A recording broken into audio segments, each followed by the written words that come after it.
Welcome to the Story and Critique stream, where we're reading fantasy, sci-fi, fiction, thriller, horror, children's, screenplays, short stories, novels, and so much more. This is a stream where writers from the community will submit stories for a live reading and a live critique. So make sure that if you want feedback on your story, submit now. The submission information is linked down in the YouTube description. Welcome to the community. I'm Kauffman. I'm on a mission to help the writers of the world with the process, lifestyle, and mindset that it takes to be an author. Because let's face it, writing a book has highs, it has lows. But with a writing community, it is made so much easier. 440 consecutive streams and counting, and we're starting right now. All right, my friends. So we're going to be hopping right into it. So how do you submit? For those of you who want to submit, once again, there's a submission form. All you have to do is fill out the questions. Super easy. Linked down below in the YouTube description. We generally get anywhere between 5 to about 15 or 20 or so submissions at a time. I try to get through as many submissions as I can in a stream. So we'll see, based on my voice and feedback. So how do these critiques work? For those of you who aren't familiar with the critique stream and with the format of the critique stream, there we go. So for those of you who aren't familiar with the critique stream itself, essentially what I'll do is I will do a live reading of the story. I'll usually try to do either a story beat or up to 5 to 10 minutes, depending on what style of story we're reading. And then I'll do roughly a 10-minute critique. Now, this critique is very similar to what you would see for an alpha reading or a developmental edit. So that might give you kind of an idea. I'll bring up the text on screen and I'll highlight the text as I go, but that might just give you an idea what type of critiques we're doing. And speaking of highlighting, I will be making highlights as I'm reading. This is neither a good or a bad thing. So if you submitted your story today, totally no worries. The goal of highlighting is just a reminder of myself to remember which things should I speak to, since I have never read these portions of these stories at any time. All of these stories that are submitted, I do cold readings of.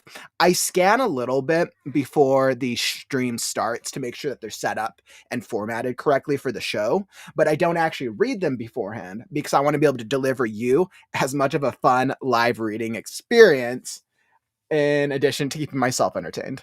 So, and most importantly, during the conversation, if you are enjoying the story, if there's something that stands out, maybe it's a line, maybe it's something a character says, maybe it's something completely different. If you're enjoying it, drop a comment. Why do you like it?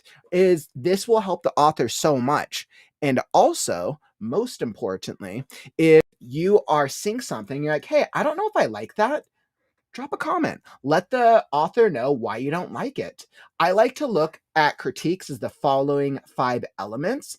I think of it, is it a character development problem, a world building, dialogue, plot, or tone style? Now, structure, grammar, we're not going to worry about structure, grammar. But we're not going to worry about grammar as much because a lot of these submissions are early submissions, right? A lot of these submissions are still in early drafts.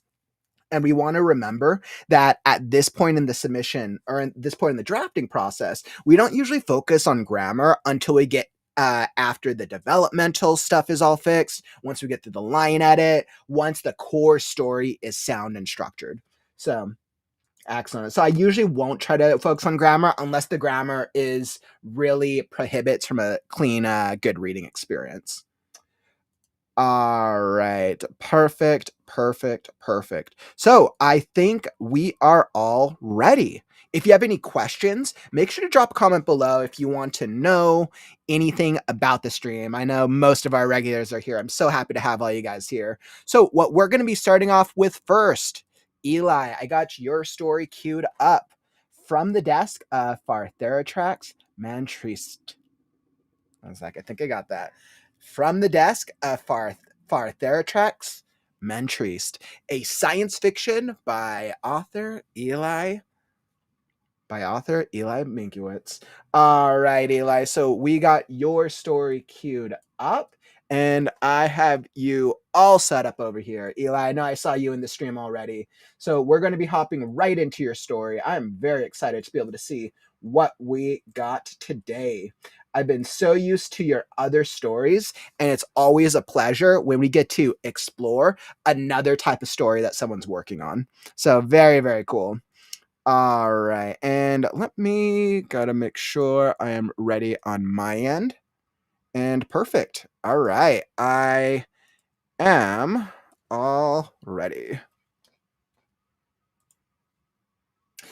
Okay, beautiful, beautiful. And let me just make sure I didn't miss anything in the comments.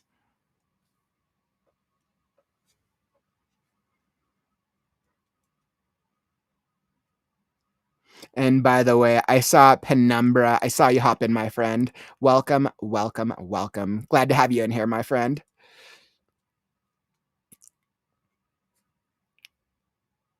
Nice. All right, Eli. I'm glad that I said it as close to correct as was possible. Okay.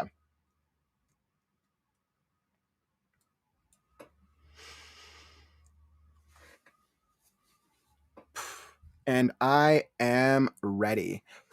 All right. From the desk of Fartheratrax Mandtreestd. Yeah, from the desk of Fartheratrax Mandtreestd.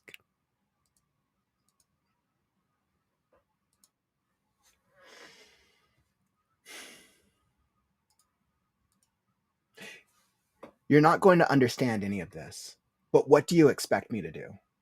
Undulate ineffectually around my office like some squiveling squiff while Nexubiel, high priest of the exalted Nautilus, completes his incantation and awakens my master from his slumber? You pitiful fools!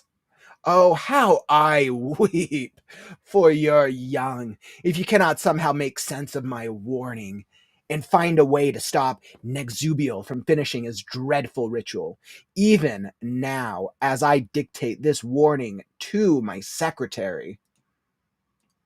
I am astral projecting from my office deep inside the core of the world you call Venus into a meeting of the General Assembly of your United Nations.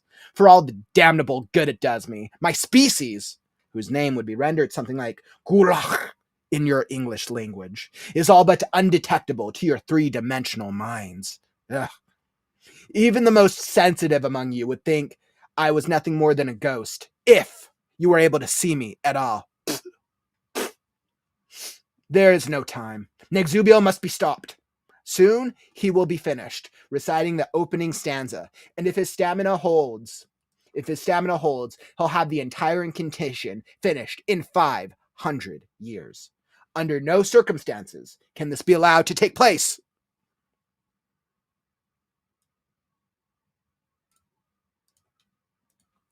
I cannot be certain where or when my message will be received, but you must take it, whoever you are, to a man named Sterling Zoranus. If he is dead, then his closest living relative. Give this letter along with the chest to Sterling, or his kinsman, and to no one else. And do not remove the rod, the shell, or the purifying undergarments found inside. Zoranus will know what these are for. I will do everything in my power to delay Nexubiel. And with any luck at all, my efforts, along with those of Zoranus, will save the universe from the wrath of my master, the exalted Nautilus. But take heed, and make no mistake that there is no time to waste. If we should fail, if my master is roused from his slumber, there is no force in the universe capable of impeding his will other than his need to rest once his energies have been spent. No words can express his awesome and terrifying power, but all will be subsumed. All will be remade, reborn in his awful image. Hurry.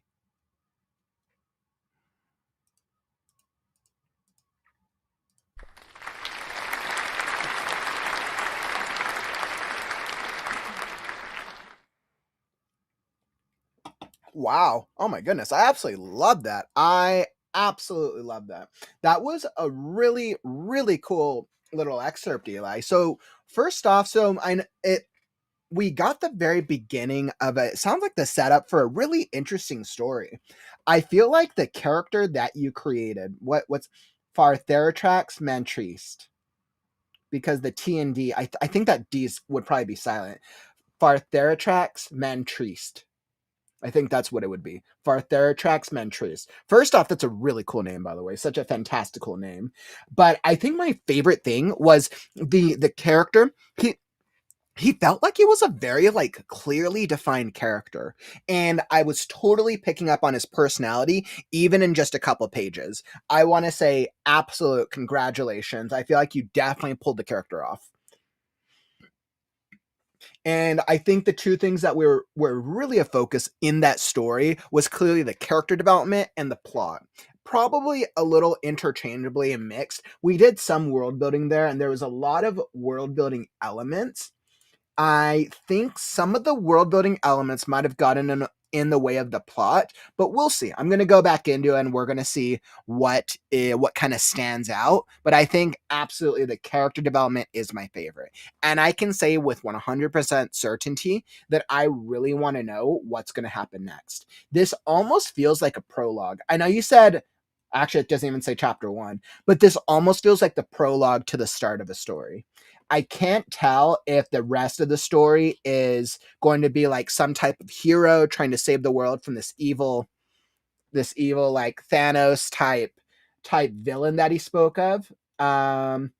Let's see, terrifying. Let's see, what was the bad guy's name? The Exalted Nautilus is really the bad guy, but our protagonist and antagonist, Fartheratrax, is probably like an anti-hero, it seems like, in a way. Like he works for a really bad dude, but it sounds like he's trying to do something, or trying to like avert disaster. Fartheratrax kind of reminds me of like, I'm trying to think of just like popular mainstream characters. He kind of reminds me of like a more evil version of Doctor Strange in a sense. So anybody who's a where a Marvel universe, I would say kind of reminds me of like a darker version of Doctor Strange. Is kind of like the vibe that I'm picking up on him. There's a couple other characters that come to mind, but they're a little bit more not as mainstream references. So awesome. And I know we had a couple good call outs here. This has the feel of a story from a magazine such as Weird Tales during its heyday. I really miss stories like this. It's excellent. Yeah, I was like, I feel like it was really cool, Eli. You said, thank you. My main goal with this piece is to just grab everyone's attention at the beginning of a collection of stories about Sterling's Uranus. I think you absolutely did that. You absolutely did that. I think this is almost like the kind of like the prologue, it sounds like, to the short story collection, which is a really great strategy, my friend. I know you've been working on your novel for some time, but and not just for you, but I think for authors or writers in general, if we want to start building up our portfolio, and like for me, you guys know I'm working on Scarecrow. Scarecrow takes a while. If we want to start building our portfolio in the meantime, doing short stories or doing short story collections is a really, really smart way to build up your portfolio on the side. Because it takes a much shorter amount of time to take a 10 to 20,000 word story through beta reading, through the revisions, through developmental edit, line edit, copy edit, proofread, through the whole thing, and then getting it published, as compared to like 100,000 plus novel, as you guys know with Scarecrow. So let's hop into it. Let me pull up my thoughts here. All right. So it's really interesting. So I think that I was tripping up on some of the language. It kind of took me a second to get into it. So I'm asking myself, is this a plus or a minus? All right. Undulate ineffectually around my office like some sniveling squith while nexubial. So I think if you do something like this, Eli, because you do have a couple of these terms, I would do a glossary somewhere else. So that way people know how to pronounce it if they want, and or what they mean. So in this type of thing, I would do a glossary. Well, Nexubial, High Priest of the Exalted Nautilus, completes and awakens my master from his slumber. Office. Now, I do get this because you're trying to use kind of higher language to represent the character. I might adjust undulate ineffectually. I would make this language a little simpler because you really want to get the context of the plot here. And because this is the first paragraph, I would still have him use advanced language, but this is just like a subjective recommendation so you don't chance losing the reader so early because this was like a mouthful to read. But granted, it was a live reading, but it was a mouthful. So just a recommendation. And let's see, I love this. I love this. You pitiful fools. You pitiful fools. This does great character development. Absolutely. Let's see. Oh, hi. Weep for your younger. And this was good. I found a way to stop Nzubil from finishing his dreadful ritual. And I think you do a lot of good stuff with plotting. I mean, I think all of the plotting stuff is very straightforward. Nice species. And it's interesting because we have to be very aware of how we use parentheses in fiction and storytelling. Since parentheses is used so infrequently, it can detract from the story if not done correctly. I really want to highlight and commend Eli that I think this was a well done use of parentheses for this character. United Nations, for all the damnable good it does me, my species, whose name would be rendered something like Grulas in your English language. And I think this does work. I think that does work because it's an aside and it kind of feels like that's what his character does. I think recognizing this is something that the character should probably do consistently throughout his storytelling, throughout his pieces. And I think if you're using this character as kind of a setup for the short stories, I think what would be interesting, Eli, is to do a couple excerpts of him writing, like doing this not just as the intro, but maybe doing it as major story beats throughout the short story collection, right? So I could imagine this is the opening one, then there's a couple short stories, then he has another letter in like after a couple short stories being like basically increasing the tension and making the tension feel worse. So I think that could be a strategy. So that way we kind of get bits of him throughout the collection of short stories. I think that would actually be really cool. You don't have to. That's a personal recommendation. You could always just start and end with him as well if you wanted to keep focus on the short story characters too. But this guy is such a fun character. He is such a fun character. I think it would definitely be worthwhile to give him a little spotlight.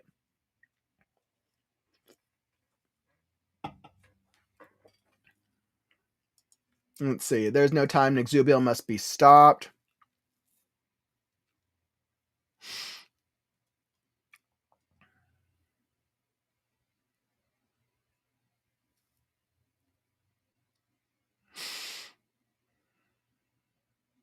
Yeah, Mass, that was a really interesting comment you made. So you said, I was a bit confused if the tone was supposed to be humorous or not. I wish it was a bit clearer. And I think it kind of borderlines. I think it borderlines humorous and it borderlines dramatic. And I asked myself why. Um,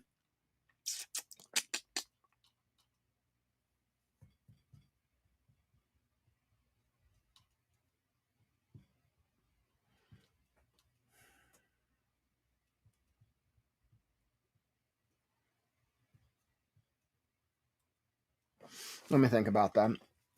Let's see, there's no time. Nexubiel must be stopped. Soon he will be finished reciting the opening stanza, and if his stamina holds, he'll have the entire incantation finished in 500 years. Okay, so actually I think this is why. Because the stakes of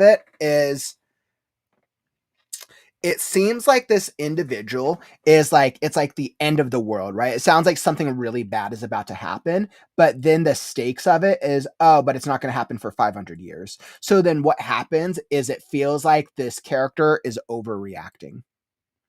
Then it feels like the character is overreacting because here we're for it. We're like, oh yeah, oh shit, there's something's bad about to happen tomorrow. 500 years from now, oh okay, this is very like, all right, this guy's just overreacting. And I think that's why it comes across as borderlining that line between dramatic and almost borderline comedic.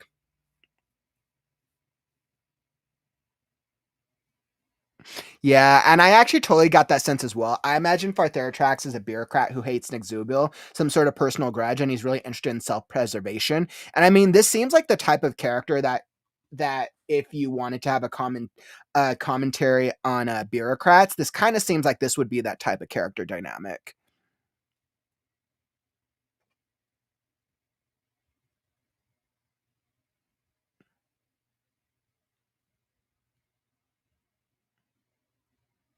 Okay. So, Eli, you're saying it's definitely meant to be over the top. Picture Flash Gordon style. Okay. Yeah, so it is meant to be over the top. So then what I would do, Eli, is then I would push that over the top even more so. So that way you make that comedic tone more apparent.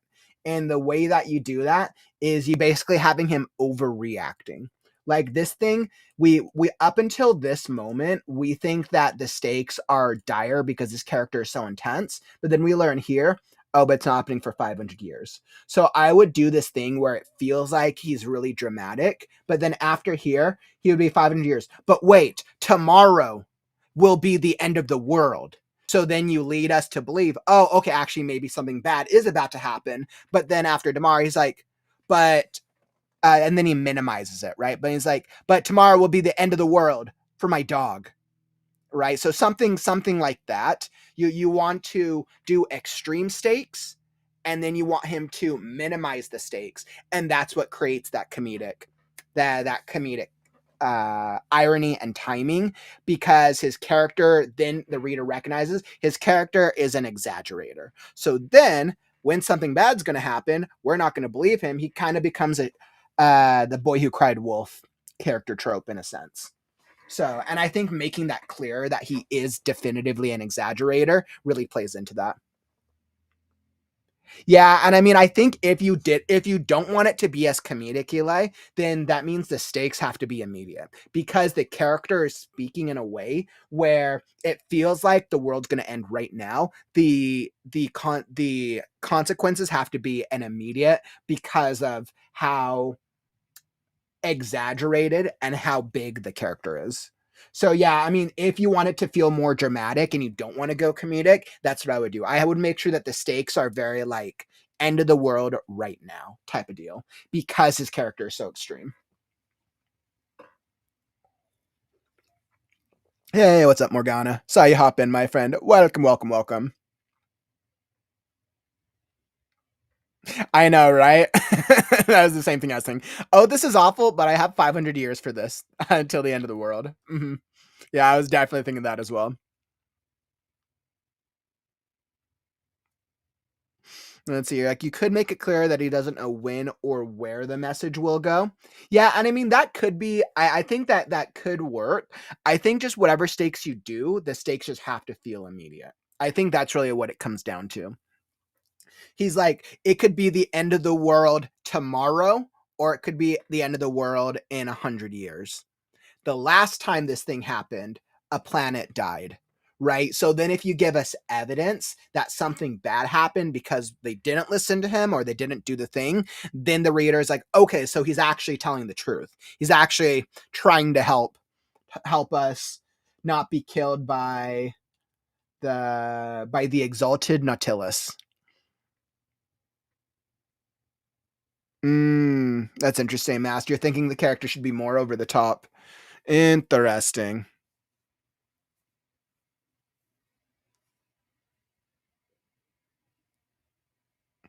You know, Eli, you mentioned Twin Peaks. I think I think I saw the original season of the show a long time ago. It's been a while for me, but I definitely wouldn't remember.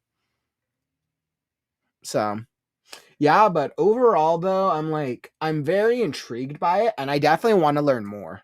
I think what you have done well is it's captured my attention, and I really want to know what the stakes in the conflict are. So, good work, my friend. Really, really good work. That's all that I got for you. Yeah, I really want to know who this Exalted Nautilus is. That Exalted Nautilus seems like a bad dude. That guy definitely seems like he is a bad dude. But yeah, thank you so much, Eli. I feel like that was definitely a really fun little story for sure. All right. So that was definitely really cool. That was a good, quick little read. Eli, thank you so much for submitting. I definitely looking forward to hearing more. Definitely looking forward to hearing more. And I think I can tell it seems like a great start to your story. So very, very intrigued by it, my friend. Yeah. Yeah. So I think Eli, the piece is I think it is in a good place. Let's just say that. The piece is in a good place. I think it needs some adjustments. I think for a draft of where it's at, it's good. I think there's some tweaks that you can make to further further define the things in it that are working and the direction you want it to take in. So really great work, my friend. Awesome. And that's going to bring us into our next one. My Bad. So we're going to be hopping into the story of the seven, which is a fantasy story by author My Bad. So I'm going to be hopping into that one in just a moment. But if you're enjoying the stream, follow and subscribe. I'm here every day with the ReadNow community, 440 plus consecutive streams and counting. If you're wanting a daily writing community with writers of all genres, of all skill levels, then this is the writing community for you. So make sure to tap that follow and subscribe button right now, and you'll be alerted when we go live. All right, my friends. So very, very exciting. Hey, what's up, Justin? Just saw you hop in. Just finally done packing. Just saying hello before you go. Great to see you, my friend. Welcome, welcome for stopping by, if not briefly. All right, my friends. So we're going to be hopping right into the next one. Courtney, like definitely a good start to my introduction for science fiction for next month. I know, Courtney, right? We're definitely going to be queuing ourselves up for some science fiction fun times for our April book club pick, which we'll be touching on in just a little bit. So I'm going to be hopping into the next story for My Bad. Let's see. So My Bad, whether you're in the stream or you're watching on the replay. Let's see, let me pull this up.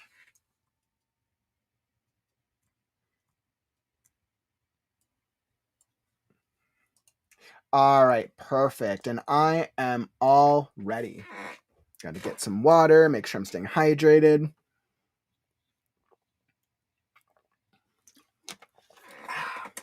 Okay, so let's do it.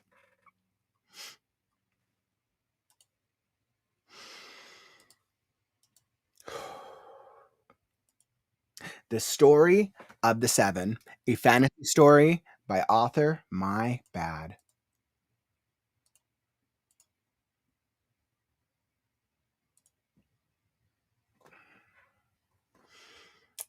Seven.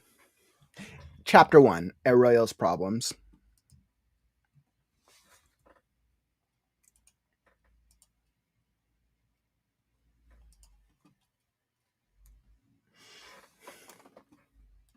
As Mother bursts into the castle library, she screeches, Audrey!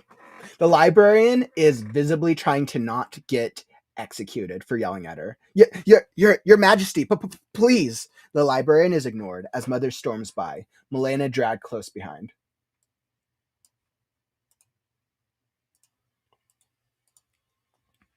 Of course, just as I sit down and get comfortable, I look at her as she gets right in my face. Why is my sweet Milena upset? Mother says, inches from my face, her thorax and wings buzzing with anger. I don't know, Mother. Have you actually asked her? I take a deep breath and stand up. Mother's still a few feet taller than me.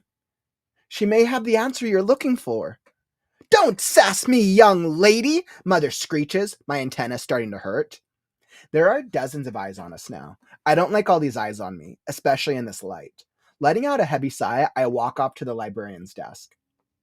Where are you going? Don't ignore me! Mother once again screeches, but surprisingly stays where she was. I'm sorry about her, I say, giving the librarian a soft, apologetic smile. I'll be renting this one today. I've been told by the elf woman in front of me that I don't have to rent the books as I'm the princess. But I always declined. It's... Her eye twitched slightly as she mumbles out to not set off Mother. It's fine. She holds her hand to the book, causing a slight glow to appear and disappear. 12 copper, Your Highness. As I put the copper on the desk, I hear the buzzing of a very angry wasp behind me. Audrey, nobleman, do not ignore me. I grab the book and smile at the librarian again before starting to leave. I will not argue in the library where people are trying to focus when you're yelling. If you want to yell at me, don't impede others and do it in my room. I exit the library and immediately turn right to sprint to my room.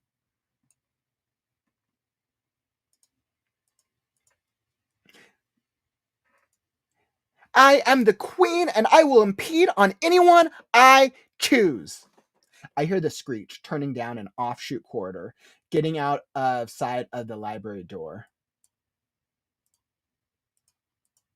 and stopping in front of a painting of the king of a neighboring kingdom. Mother wanted me to marry his son, Gabriel. I think the son's name was, I don't know. So she ordered someone to put a picture of the king up as a peace offering, I guess. I don't know. I do know that I'm lucky my goddess guidance guided me through, making these tunnels through the walls of the castle.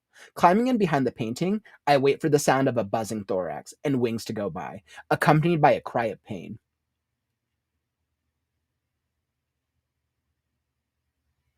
Why are you yelling at her, Mommy? Milena yelps out as she and Mother go by. I told you she didn't. I don't hear the rest, but I hate that Milena's having to go through this. I make sure that they're gone as I start to make my way to my room through the passages. Thank you, guidance. When I finally make it to my room, I listen to make sure no one's in the room for about half a minute before climbing out of the passageway from a painting above my bed. And of course, she trashed the place. I groan with the closing painting as I see nearly everything in the room flipped.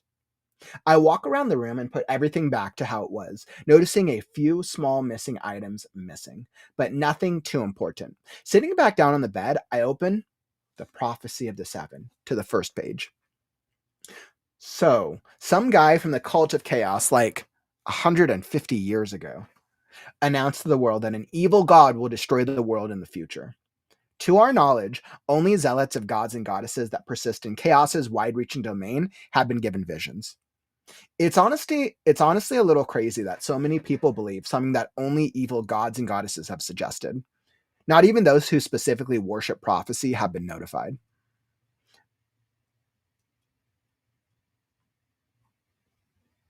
Are you going to actually eat your food, or are you going to keep staring at the food that our lovely chefs made for us? Mother's eyes are narrowed on me as she practically spits the words out. I glare back before calming myself and speaking smoothly. I was thinking, Mother, you should try to do that now that you've recently decided to change to a negative parenting style. Be nice to your mother, sweetie. Father doesn't look up from his pollen and bee bread, chuckling a little under his breath. Why do you only yell at me when she yells at me? I glare at Father. Because this is a matriarchy and I'm the queen, Audrey. Mother doesn't let Father speak. I look back at her. So you're using scare tactics on your family? There really is nothing sacred, is there? I start eating the pollen puffs, cooked to perfection. How dare you accuse me of something so vile? Mother nearly screeches, causing Milena to cover her antenna. Mommy, that hurt! Milena jolts away. Mother immediately shifts her attention to Milena, apologizing many times. I go back to eating, only to be interrupted again, this time by one of the servants handing me a letter. Your Highness, a letter, the servant says, holding the letter out. I grab the letter. From whom? We're not sure, Your Highness. We've checked for many magics and have only found strong illusion magics contained. Thank you. You may go. I open the letter and freeze as I see my goddess's symbol in the top right of the page, a compass, stamped in shimmering diamond. All right, so I was going to see how long chapter 2 was, but I don't think I'll be able to get through it. So I think chapter 1, that was a good story. That was a good beat to get through. And there we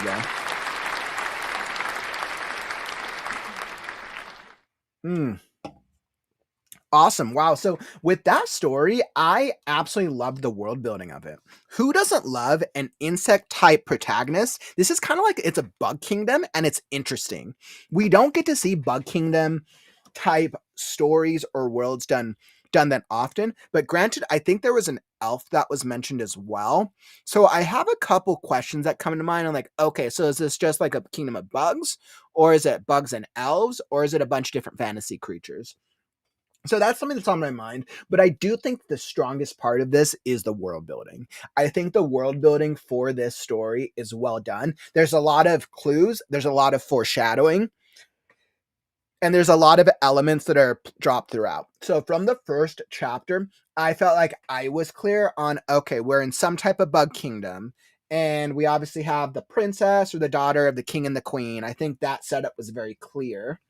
So I think I do like the world building. That would be my strongest. I think opportunities is.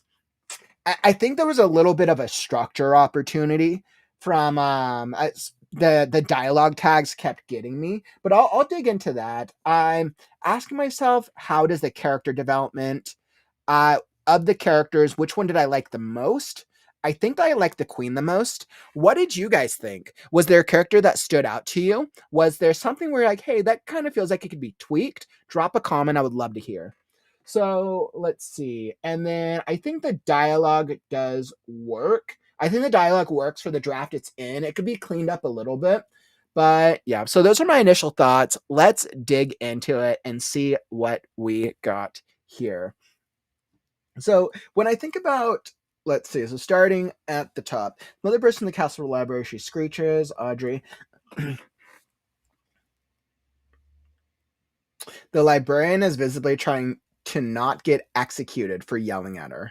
So I think what I would do, because this is telling me a little bit, the librarian is ignored as mother storms by. The librarian is visibly trying not to get executed for yelling at her. This definitely does set a vibe. This definitely does set a vibe. The only downside to this is it makes it come across a little bit more like the narrator's trying to tell me that. So I would actually rather the library give us like a visualization of how the librarian is reacting. The librarian with, and I think the librarian was elf with or bug. I don't know.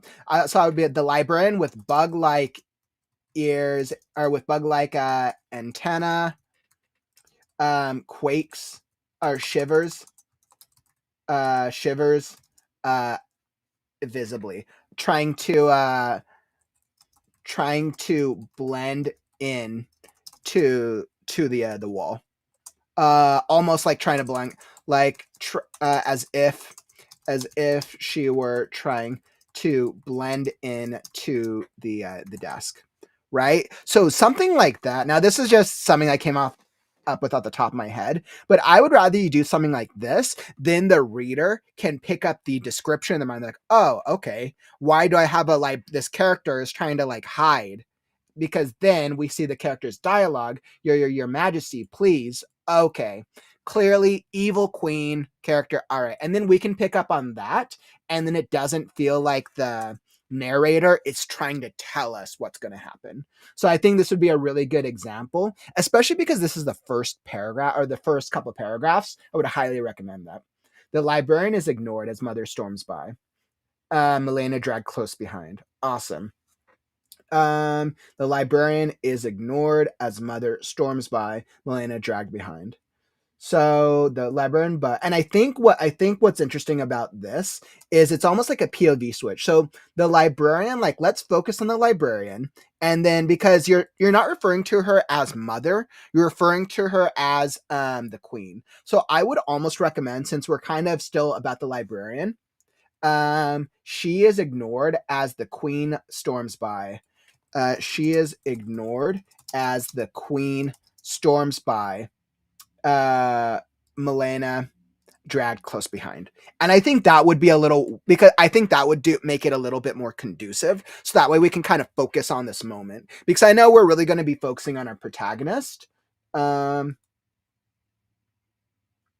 I mean, as Mother bursts into the castle library, she screeches Audrey. I mean, actually, so we set it up here.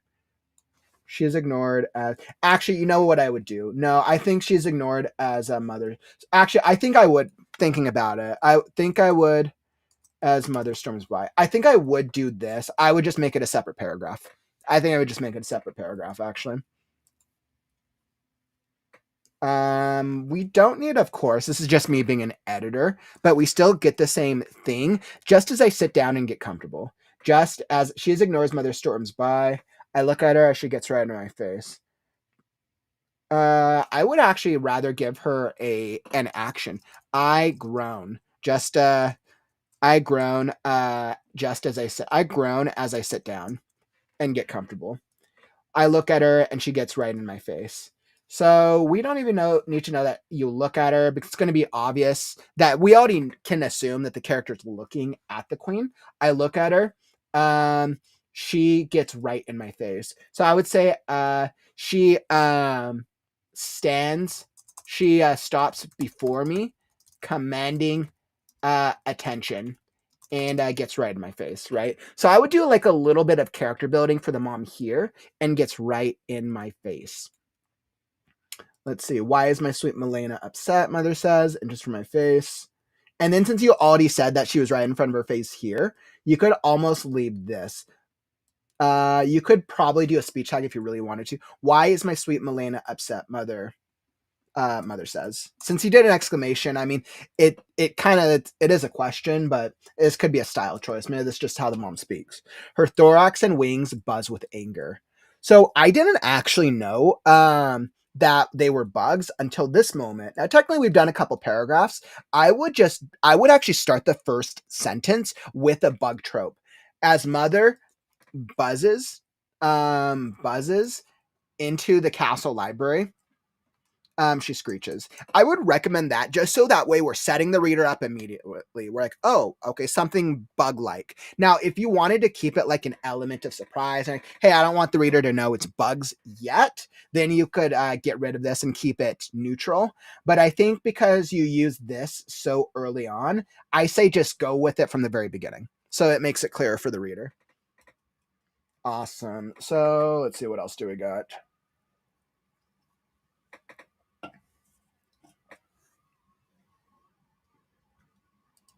This is funny. I think the mother and our protagonist back and forth is really funny.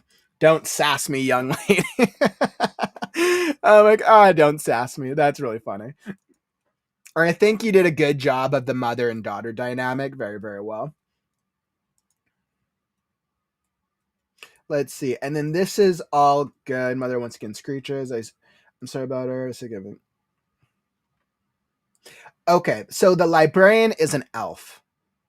Okay. And so this was the one thing that I wasn't quite sure about. So even though so this is a world of bugs, but then the librarian is an elf. So then is a world of bugs and elves. Now you don't actually have to like tell us quite yet, but I think because it's such a unique world, I think that's going to be one of the first questions on the reader's mind, right? So this is an elven bug world.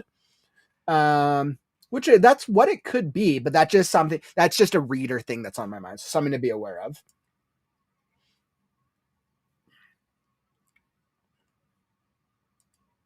And then just as it's her eye twitched slightly as she mumbles out. So this does work.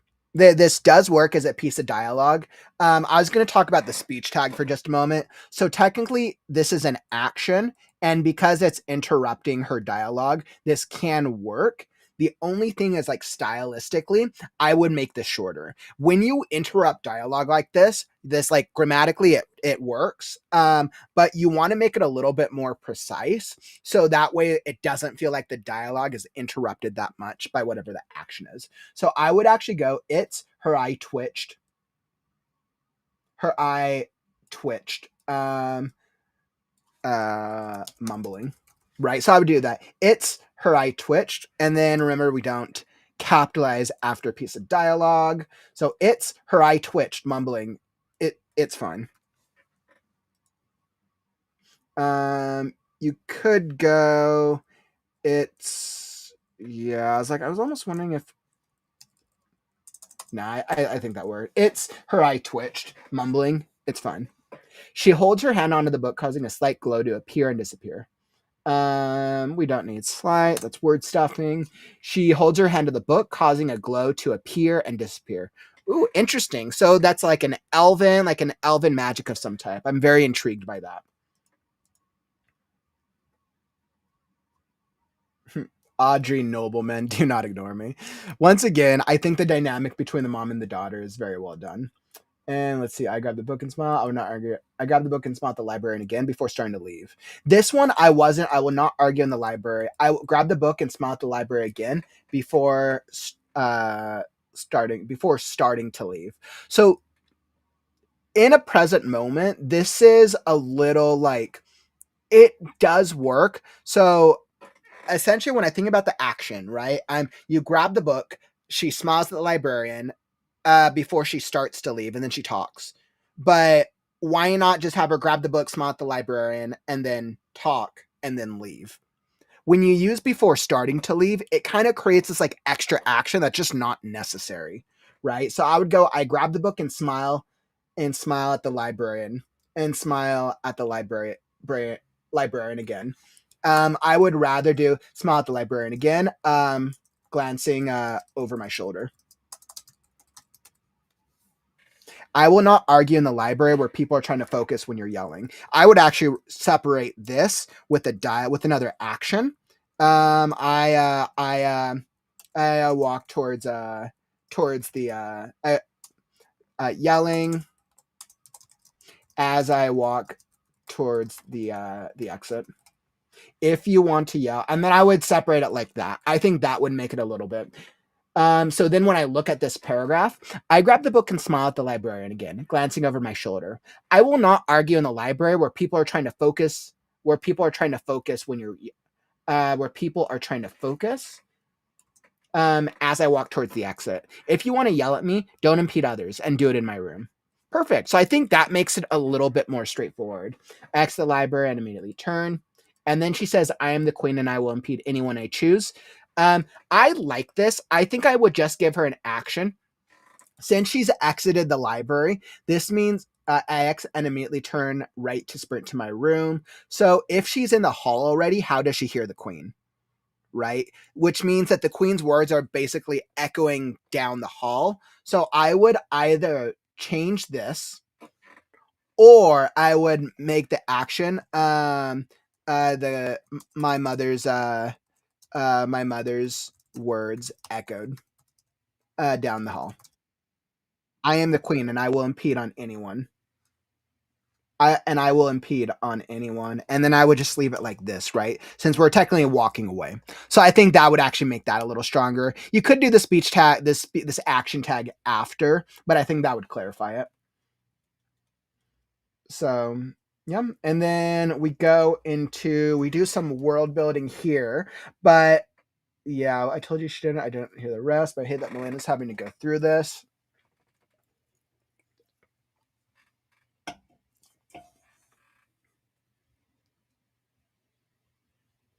And I mean, plot wise, I'm very good with how you've done the plot so far. I'm liking the plot. I think the plot is very straightforward. Mother, daughter, father, the king, interesting.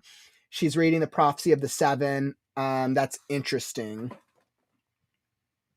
And then we do a lot of world building. I think it does work. Where you're really only doing a paragraph of it, just be aware that by starting this section with doing world building, your reader might potentially put your reader off because readers don't like exposition. So you might be putting your reader off if you're doing exposition like that, because this is very direct exposition when it's so early in the story, especially during chapter 1. So it's just something to be aware of. This is really going to be a personal subjective choice, but I might recommend like cutting this down to like maybe a sentence and then saving some of this information for a little later.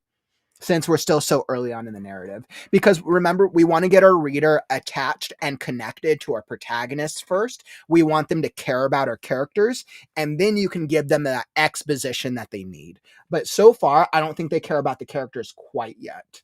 I think you've done a good job so far of setting it up, but we'll see.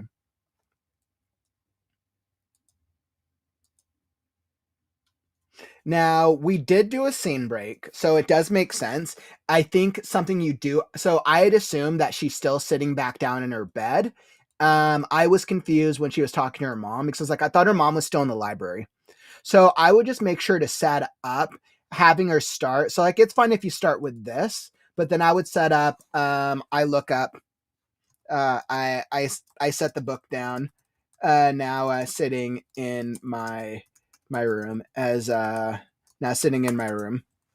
I set the book down hours later as I'm in our dining room, right? Whatever that is, right? So you just want to set up where they're at right now because that would just help the reader so that way you don't chance getting confused.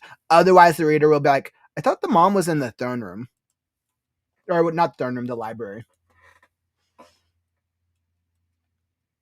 And then all the stuff with the father was funny. Be nice to your mother, sweetheart, sweetie. I was like, all right, but fine. That was kind of funny. I do like the father stuff. Father doesn't look up from his pollen and bee bread. I was like, great world building, great world building. I start eating the pollen puffs cooked to perfection. This is great. I just want to say I loved this so much. So, and I think that's about the rest of it. That kind of brings us to the end of the chapter. And I think the back and forth between them, I think the father does actually work well in the setting. I think you do a really great job of the back and forth. And I'm really intrigued to know more. I love that we get a different world with bugs and elves, it sounds like. I really kind of want to learn more about this world. So, yeah, my bad. Really, really great job. Really great story. And that's all that I got for you today, my friend. Thank you for submitting. And once again, you're more than welcome to resubmit in the future. All right. Wonderful, wonderful, wonderful. So let me go check back in on the comments. Let's see what everyone thought.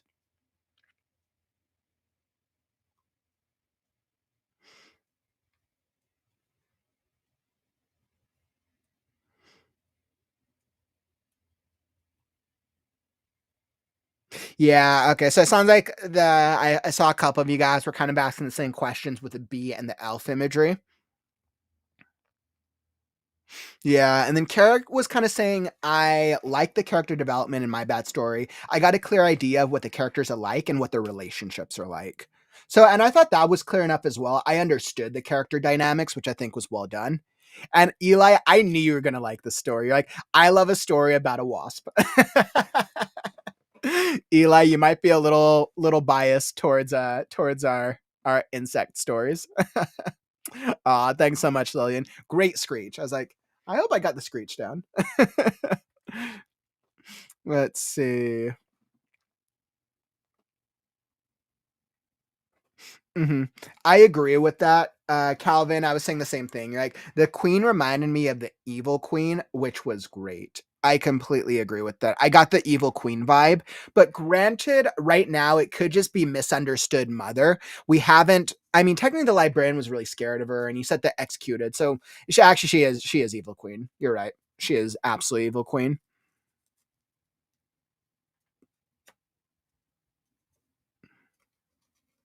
Mm.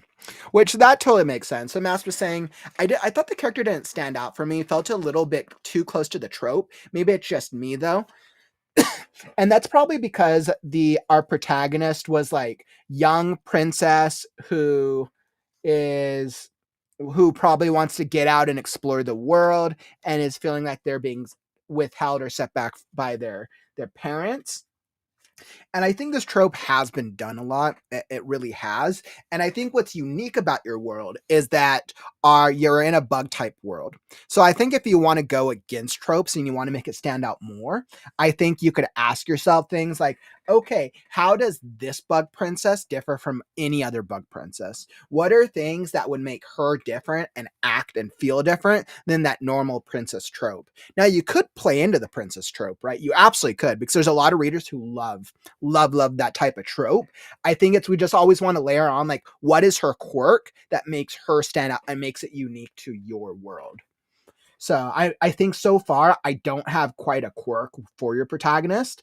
I feel like I have a better understanding of the mom and even of the dad and even of the librarian a little bit more so than the protagonist. Right now, the protagonist, we just get, okay, well, she's just like young, naive bug that doesn't really like her parents that much.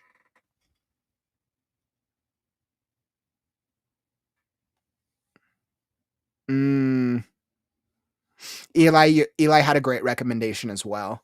I would definitely check Eli's comment for the line edit recommendation.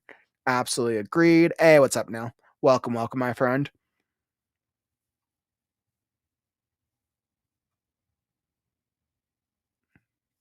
Yeah, and then I think it was, I mean, Morgana was saying the same exact thing that was on my mind. I think it's just clarifying, right? So the world building is super cool. I think we just have to better understand, is this a world full of bugs? Is this a world full of bugs and some elves?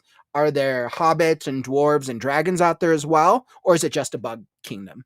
Just a bug kingdom is cool. Bug kingdom with some elves is cool. Bug kingdom with elves and orcs and trolls, whatever fantasy creatures could be cool. We just have to understand what type of world it is that you're leading us into.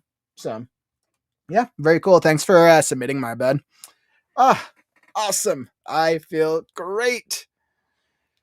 All right. So I feel really happy about that one, guys. Thank you all. You guys are giving some absolutely phenomenal, great feedback. I feel like we were absolutely getting some really good stuff. And I loved how that was such a different vibe than our first one, which was super cool. So let's go into the next one. All right, guys. So this next one is going to be interesting. So we got a script here. So I'm going to see how well I can do a script. We got a screenplay. So I'm going to be doing this screenplay next. Let's see. So it is Miss New Jersey, which is a science fiction by author Susan McGregor. So Susan, we're going to be hopping into your story shortly. But first, I just want to do a quick call out. Are you a member of the Read Now book club? So we are almost at the end of the month for the Read Now book club. We are almost at the end of the month, which means next weekend we're going to be doing our live discussion for ML Claxon's book, Dead Caster. So make sure you join us next Saturday for the Dead Caster live discussion with myself, Courtney, and the other co-hosts of the Read Now book club. So that's going to be really cool. But we're also trying to decide, what book should we read for April? What book should we read for April? We decided that the book of April is going to be a sci-fi. The genre is going to be sci-fi. But what book should we read? We need your help to decide which books we should read. So we would love to hear from you guys. Let me drop this link. For anybody who wants to go suggest a book, I'll drop this down in the chat. There you go. So guys, go suggest a book. We're doing sci-fi next month. So we are doing sci-fi recommendations. We only got a couple more days for our sci-fi genre recommendations because we're going to start narrowing down the books next week. So keep suggesting whatever sci-fi books that you want. Suggest whatever sci-fi books come to mind. Remember, the biggest three things for the sci-fi book recommendation is, one, it needs to be an indie author, right? And what that means is it just needs to be a book that's not a bestseller category, right? Because we want to support authors in our writing community. So if you're a sci-fi writer and you have a sci-fi book, you could recommend your book, or you could recommend a book from another sci-fi author that you know. Let's see. The book has to be at least under $10, $10 or less as the ebook, so we can make it accessible to our book club members. And then the page count has to be under 150,000 words. Yeah, it has to be under 150,000 words. But in terms of reader status, 150K words is about 500 pages, which, guys, that shouldn't be too difficult. So the book has to be under 500 pages, so that way we're making it accessible for book club members who want to read through the book. So guys, offer your recommendations, whether you want to just go recommend on the form. Let us know. I've been asking on socials. We want to get as many recommendations as possible, right? So that way next week, the co-hosts, we're gonna narrow it down to the top ones, and then you guys can vote on which one you want to pick. So definitely very cool. Very cool, my friends. So I'm super excited. I'm glad that we got to start off with paranormal fantasy for the first month, and then next month we're going into science fiction. So it's going to be quite a cool reading experience. All right. So I definitely wanted to make sure to highlight that. And of course, anybody who wants to throw it up on socials and see if there's any like sci-fi indie author books, that's totally fine. I've totally been asking in some of my socials if there's sci-fi indie books that people are recommending, and we've been getting some good recommendations. So I want to get as many recommendations as possible, so that way then you guys can vote on which ones sound the most interesting to you. So awesome. I feel very good about that. Okay, so we're going to be hopping into the next one. All right, so we're going to be hopping into Miss New Jersey. All right, so let's see how we do with this one. So this is a screenplay. Now, you guys know that I've done screenplays before, and we accept all styles. I accept fiction, we accept novels, novellas, short stories, flash fiction, poetry, screenplays, graphic novels, scripts, and all style formats. So let's see what we got for this one. All right. So I think I am all ready.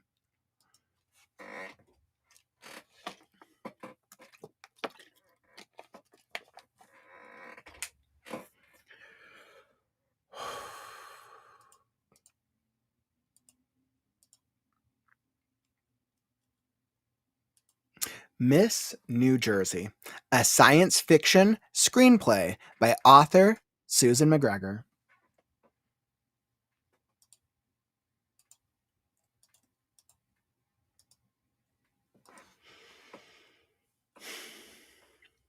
Fade in. Exterior, Atlantic City, New Jersey, 1945. Day.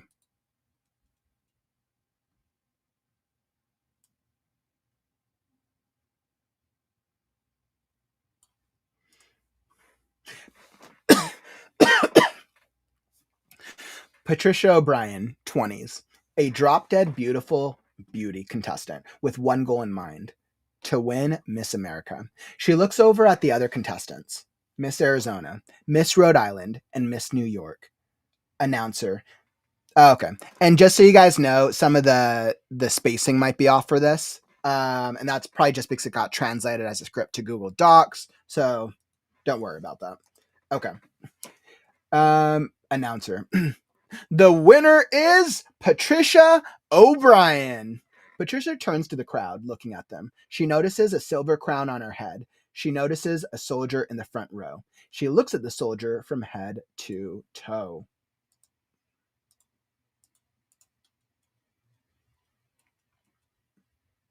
He's cute. She heads over to the soldier. Would you dance with me? I just got out of the war. I'd like to dance with Miss America. Sure. What's your name? Sydney. I like that name.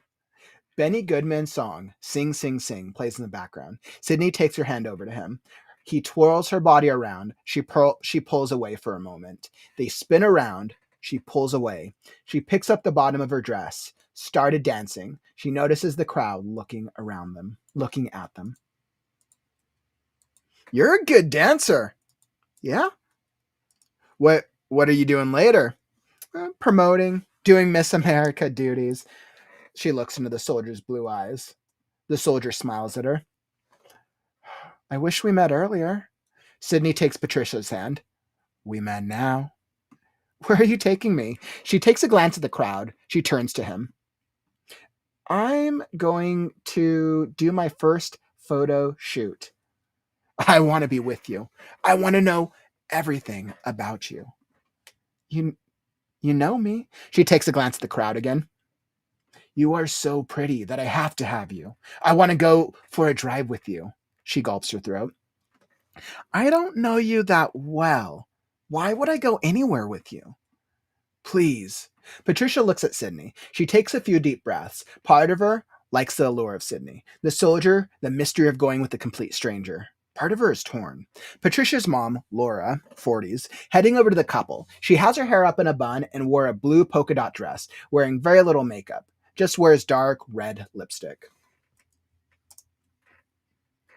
Patricia, you have tons of interviews. Time Magazine wants to do a cover story on you. Sydney turns to Laura. Laura buries her face in her hands, screaming, My eyes! My eyes! The crowd heads over behind Laura, looking at Laura's face, then at Patricia and Sydney. Patricia looks at her mother's face. Ma! Come on. Patricia heads over to Laura. He grabs her tight. I want to help my mother. He grabs her hand, dragging her away from her mother. Patricia groans. They head over to the beach. Exterior, beach continued. Patricia gives Sydney a puzzled look. They keep on speeding. Sydney, what's going on with you? Answer me. She stops, taking his hand away from her hand. Why did you hurt my mother? She turns away from him. She took a few steps, didn't turn around to look at him. Patricia notices that her eyes is closing. Please, don't go to sleep. Please don't go to sleep. Her eyes continue to close. Am I dying? What's happening to me? Patricia falls in the sand. I don't want to die. I have too much to live for. Sydney looks over at her. Patricia looks over at her legs. I can't move. Her eyes is shut closed. She is face down. Sydney picks her body off the sand. Why are you doing this to me? Cut to Dissolve 2 Interior Spaceship Day 1977. She opens her eyes. She yawns. She puts her hands on the tube glass door. She groans. She looks around the room. Where the heck am I? She turns to the right side of the spaceship. She notices wires all over her arms. She even looks down at her green dress. Why am I being studied like a science experiment? She couldn't stop looking around the room. Where the hell am I? She puts her right hand on the glass tube window. How long have I been sleeping? She yawns. She takes the wires off her arms. I never slept so much in my life. She opens the tube door. She takes a few steps out of the tube. She looks over at the circular window that faces Earth. She couldn't take her eyes off of Earth. Oh, this is not happening. She looks at the left of the ship. How am I supposed to get out of here? She takes a few steps to the door. Cut to Exterior, Planet Rhea, continued. She heads out of the spaceship. She looks down at the cheese planet. She takes a few steps, noticing that the planet is made out of foam. Patricia. This is weird that the planet is made out of cheese. She put her right hand on the cheese planet. Smells like cheese. She looks around the planet. I gotta get out of here. She's in the middle of the planet. Patricia. Okay. She takes a glance at Earth. I wonder. She heads over to the tip of the planet. She looks down at Earth. Great! I can't jump to Earth! She takes a few steps back. The war is finally over and I'm stuck on this horrible planet. She sighs. She raises her arms. What am I on this planet? What if I died on this planet and nobody finds me? She sat on the ground, rocking back and forth. She looks up at the sky for a moment. She sobs again. What happened to me? Was I dragged? I don't remember. She looks down at her dress. This is scaring me. This is not funny. She takes a few deep breaths. She even clears her throat. What do you want from me, Sydney? Silence. Where are you, Sydney? You can't just leave me here. The purple alien appears in front of her. The alien has green eyes, has 12 fingers. She takes a few steps back. She screams. The screams are muted. I didn't want you to be afraid of me. I wanted a wife like you. Her mouth moves, no sound. You are an alien! She groans. She turns away from Sydney for a moment. My date is an alien? My date? Sydney stares at Patricia. You didn't answer my question, she groans, still no sound. I wanted a human wife to make babies. I took your virginity. Sydney tilts his head over to the right side. No, no, no! She turns away from the alien. This! She puts her hand on her stomach. I slept with an alien! I'm gonna be sick! She bends down onto the ground. She throws up. Promise not to scream? I won't, Patricia screams. Sydney. I said don't scream. I gotta leave. She heads past the aliens. Earth doesn't want you back. She keeps on moving. What are you talking about? Of course my family does. She looks around the planet again. I can't imagine my family not. The alien continues to look at her. I don't want to get married. I'm Miss America, for Pete's sake. I wanted to be Miss America since I was 16 years old. She keeps on moving straight. I finally win. And on this crazy planet, she takes off her shoe. I don't belong here. She heads over to a rocket that reads Palestine in red paint, not far from her. She closes the door behind her. She locks the door. All right. And we are going to stop there. Wonderful, wonderful, wonderful.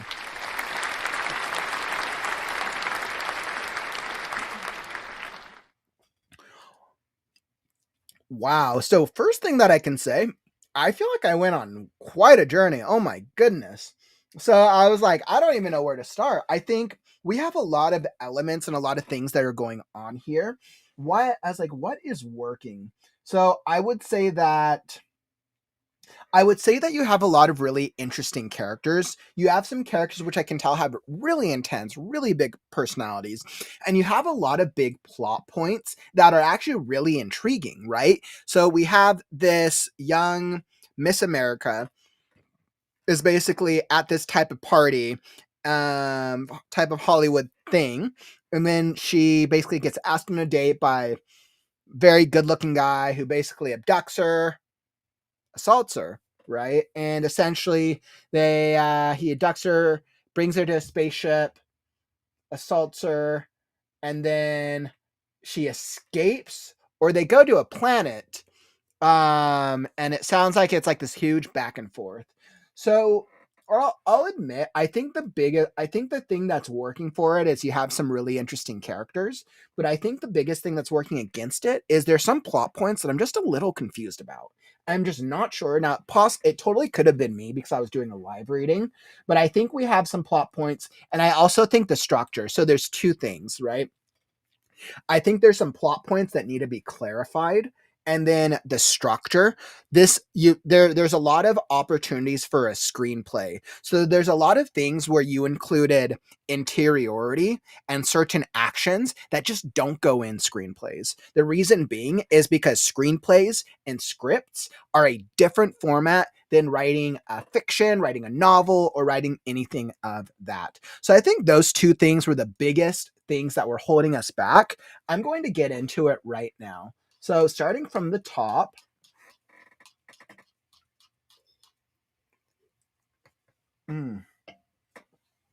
all right. So starting from the top, I would say we had a really interesting setup. So Patricia turns to the crowd looking at. So this is the biggest thing. So first off, let's talk about screenplay formatting. So with screenplays, you do not include any type of interiority because screenplays, the only thing that you should be including in action is what can physically be seen, because this basically is then going to be turned over to a casting director. It's going to be turned over to all these different departments because they have to film what they can visually see, right? Interiority just doesn't exist in screenplays.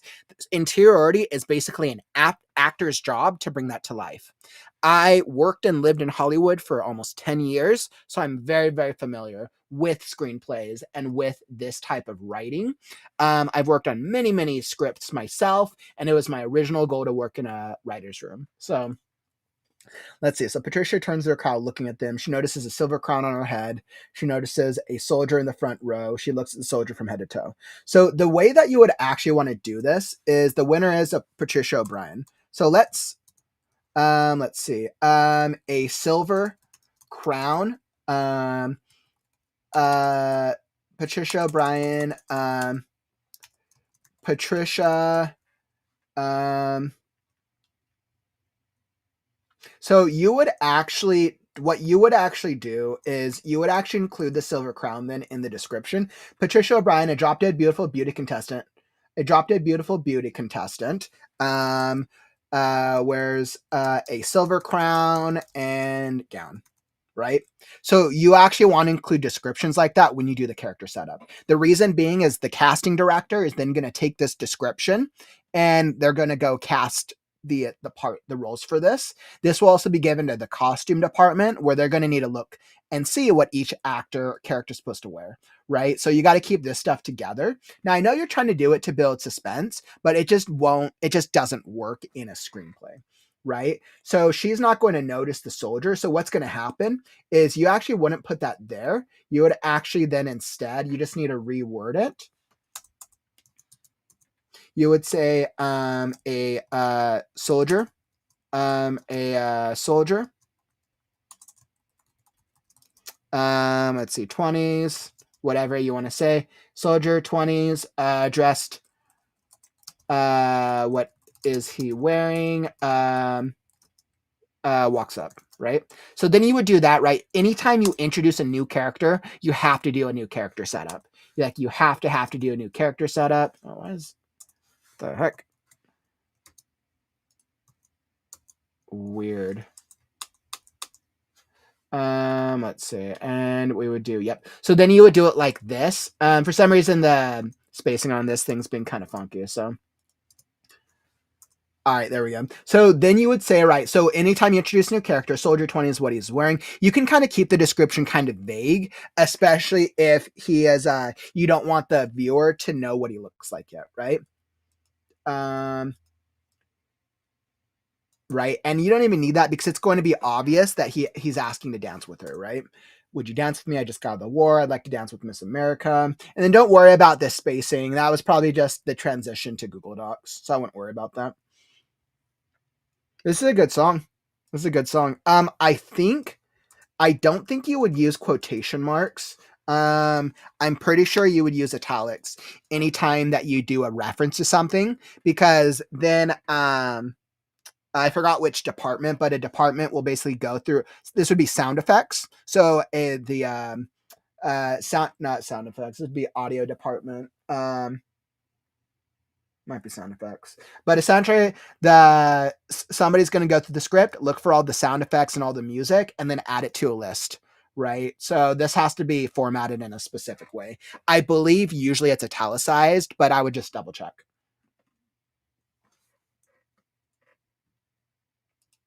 And then this is a separate thing. So Sydney takes her hand over to him. He twirls her body. She pulls away for a moment. Takes her hand over to him. So they start. Sydney takes her hand and they dance. Sydney takes her hand as they dance. And I think he would do like this. He twirls her body around, but she pulls away for a moment. All right, they spin around. She pulls away. She picks up the bottom of her dress, started dancing. She notices. So you would never do notices because that's no interiority. You're a good dancer. She picks up the bottom of her dress. She picks up the bottom of her dress as they dance. The crowd, the crowd, is watching. All right. A crowd of onlookers start watching. And anytime that we introduce anybody, even though these might be extras, we still have to do this. A crowd of onlookers. You could give descriptions if you want. 20s. A mix of Hollywood types. Start watching. Anytime you introduce anybody, even if it's an extra or a minor character, you're going to have to set them up like that. Right, and then we go here. You're a good dancer. Yeah. All right, so then we'll go here, and that's all good.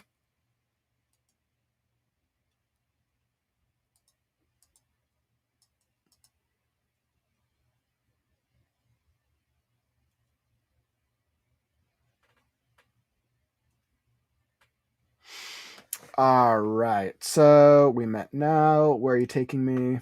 She takes a glance at the crowd. She turns to him.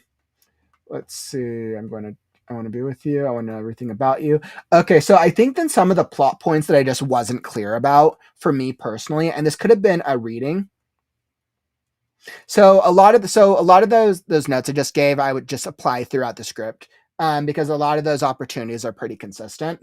But I think that some of the just plot points I wanted to touch on that I just wasn't quite clear about that could use a little bit more definition. I wasn't clear about what this Laura buries her.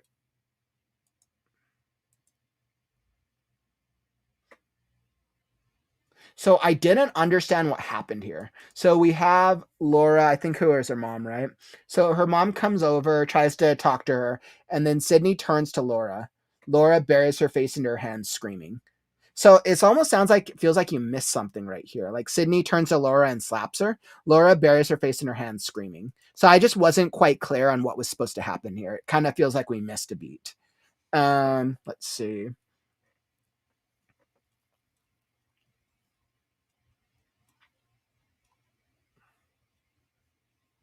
And then we go to the spaceship. So and this is what I don't understand. So if some guy just came up and slapped her mom that she just met, why would she then go away with him? Unless he took her away, right? The crowd heads Laura's face then, and Sydney, Patricia looks at her mother's face. Sydney, come on. Patricia heads over to Laura. He grabs her tight. I want to help my mother. He grabs her hand, dragging her away from her mother. Patricia groans. They head over to the beach. But if there's a bunch of people looking, then how, like, this is what I don't understand, right? So he attacked the mom, right? And the mom's like basically buying. Are all the onlookers now focused on the mom? So that's why he drags her away. So I think you just need to clarify, right? It sounds like he's abducting her, which that sounds like that's what's happening. I would just clarify how the abduction is working. Right. He's basically dragging her away. He's clearly stronger. He's an alien. So I mean, that makes sense. So I think I would just clarify that. It almost feels like he should knock her out, maybe, and then she wakes up in the car.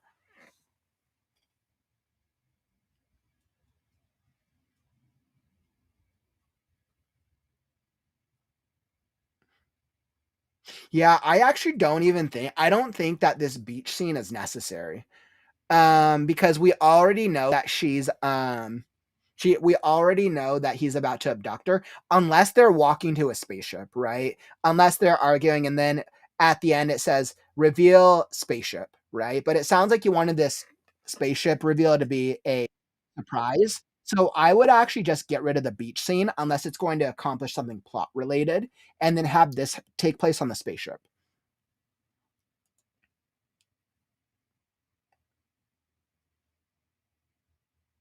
All right, so why am I being studied like a science experiment? All right, so this is interesting, right? So she gets abducted, right? So it's like now we want to know like what type of alien she's going to be dealing with. Right? So obviously she's going to go through some type of she's been captured, she's been abducted, done horrible things to her. Now we're going to want to know how is she going to like what's going to happen and how is it going to get worse for her?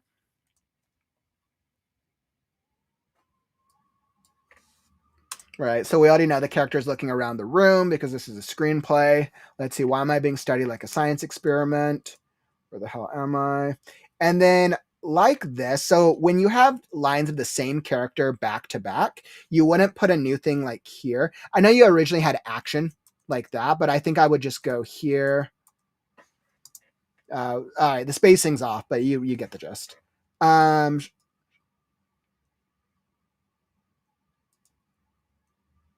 And then anytime you have the same character talking again right after the other, in Hollywood, you always go continued. That's the standard. You always go continued if it's the same character's dialogue. So you always go continued. I think there's a couple of different variations of how to do continued, but you always note that anytime it's the same character speaking again.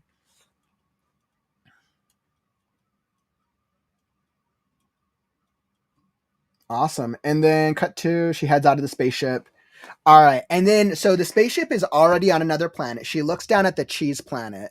So anytime that we do a setup, essentially what you want to do is, what is it? You do Patricia. So because we need in a book, this could work, but in a screenplay, Patricia steps out of a spaceship and sees a planet made of cheese, right? So then we need to do the description of what does it look like, because if this then goes to special effects, they need to know what to create. A planet made of cheese. The ground is Swiss. The sky is Gouda, and the air smells sweet, right? And you just want to paint a description. The setting has to be at the beginning, especially for screenplays. And this, yeah, so continuous, that works because this is following the action.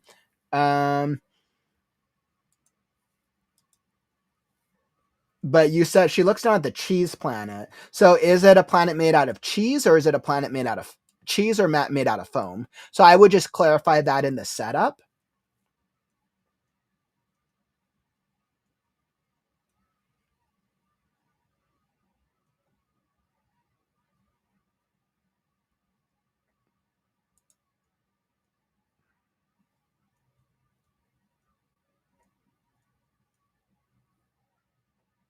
All right. And then something to be aware of, once you have the character say, right, that basically he assaulted her, right, and she's now pregnant, this is going to now create a whole different vibe for the story, right? This is going to either turn off or it's either going to turn away some viewers because this is very graphic. Even though it's not directly happening, it's happening to the character, or it happened to the character. This is and maybe this is it, right? Maybe this is an M mature or R-rated film based on this type of content, but it's just something to be aware of, right? I think it'd be different of I wanted a human wife to make babies. I am going to take your virginity, as compared to I took your virginity. It creates a different type of vibe. The reader or the viewer is now going to think of Sydney as an evil character. Right. And that's going to now create a preconceived notion of how Sydney is portrayed. And it's hard to say since I don't know how the story is going to end up. It's just something to be aware of. So, yeah. And I think those are the rest of my notes. But once again, really, really great start. Really great start with this, Susan. I think you've taken on a very big swing with this project, and I really have to commend you. Right? It's hard to take on certain types of material, and I think an alien female type dynamic is really interesting. There's definitely a huge interest for it. I'm sure there is in the screenwriting and in the visual format. And I think it's just understanding like what is the right tone that you want to set for the viewing experience. So yeah, thank you so much for submitting, my friend. Really, really appreciate you. And I hope that helped you out a little bit. And then for any other screenwriters in the audience, I hope some of the formatting screenwriting probably gave you some more ideas for your own screenplays that you may be working on. All right, beautiful. So yeah, and I saw we touched on a couple things. Let's see, Courtney. I know you said that the pacing felt a little fast. Definitely felt a little fast. I could definitely agree with that. Let's see, really fascinating premise for the screenplay. Yeah, and I think we kind of agreed, right? Wanting kind of more description on what happened to the mother. Let's see. I know, Eli. I feel like we went on quite a journey with this, with Patricia. Hey, what's up, MyBad? I saw you hopped into the stream while we were talking, while we were in the middle of that reading. I actually just did your story in the last section. So you just missed out on your story. I would recommend, MyBad, that you go watch the YouTube replay after the stream has ended to get the feedback on your story. So really, really cool. We had a great time reading through your story, my friend. What a cool story. Let's see. Also, maybe this comes later in the script, but why does alien want to breed with, right? And then that comes down to motivation, right? What is the motivation? And maybe we were just about to learn that, but I think so far we know that the alien wanted a wife to make babies, but I think that's kind of all we know so far. This like mini limbed, tentacled eyed alien creature. So I think understanding the motivation. I don't know whether Sydney is supposed to be, is Sydney the bad guy and the antagonist? or is Sydney going to be like an enemy turned a lover type thing? It's kind of hard to tell. Like, I don't totally know, but so far this entire thing is an abduction. So it leads me to believe that he's an evil antagonist. So yeah, great question, Kara. Awesome. So I feel like we were able to make some solid progress with that one. We're going to be moving right along to our next story. Awesome. So let's see. What do I have queued up next? We're going to be hopping into Calvin's Storm Chronicles Nox Infanata is a military science fiction by Calvin. Calvin, thank you so much for submitting, my friend. I got you coming up next here. Let's see, got to make everything a little bit bigger. And perfect. All right, Calvin. So I'm going to be hopping into yours in just a minute, my friend. We will be doing that shortly. But first, for anyone who's looking for editing or writer coaching services, I offer both editing services. If you are looking for either alpha or beta reading for your story, I offer really low alpha beta reading rates. I also offer editing services, which is priced at industry standards, but I offer huge discounts. Huge discounts for first-time clients, YouTube channel members, and referrals. Yeah, referrals is another one. So if you're looking for editing like developmental editing, line editing, and just to clarify, right, developmental editing is big picture stuff like characters, world building, plot. Line editing is a sentence by sentence edit that focuses on syntax, style, sometimes grammar, depends. Copy editing, on the other hand, focuses purely on grammar, on making sure things make sense and are clear. And copy editing usually happens last. Copy editing also has a greater emphasis on punctuation and make sure that the punctuation is consistent. Whereas the last step, proofreading, is that final thing where you know that the story is in a good place, and that's for catching like typos and minor inconsistencies.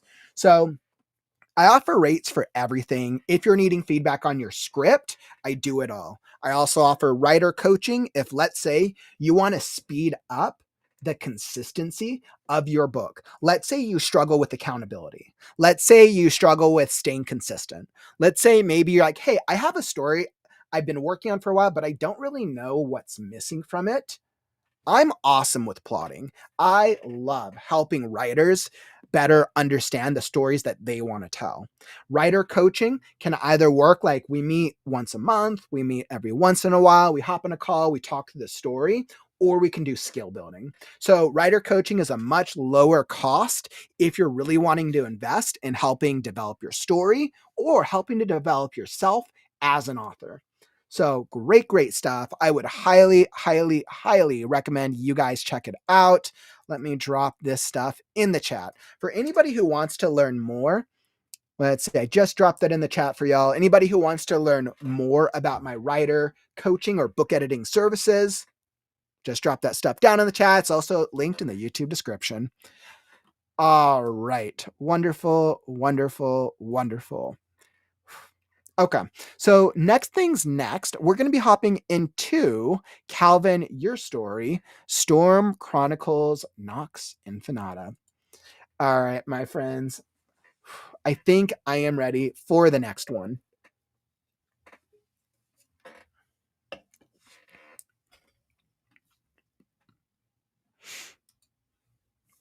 Okay, so I'm already on my end. Let's do it. Make sure I have this set up correctly. Perfect.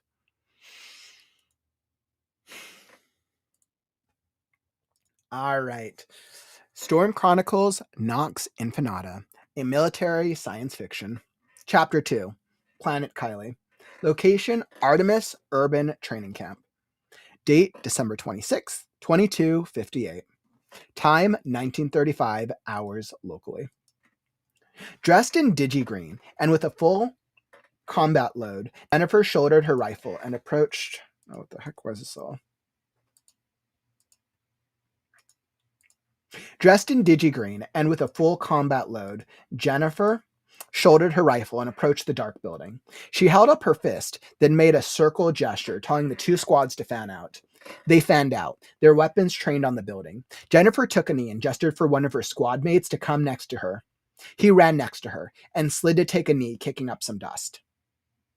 Thermals, Jennifer whispered. The man pulled a box with a handle.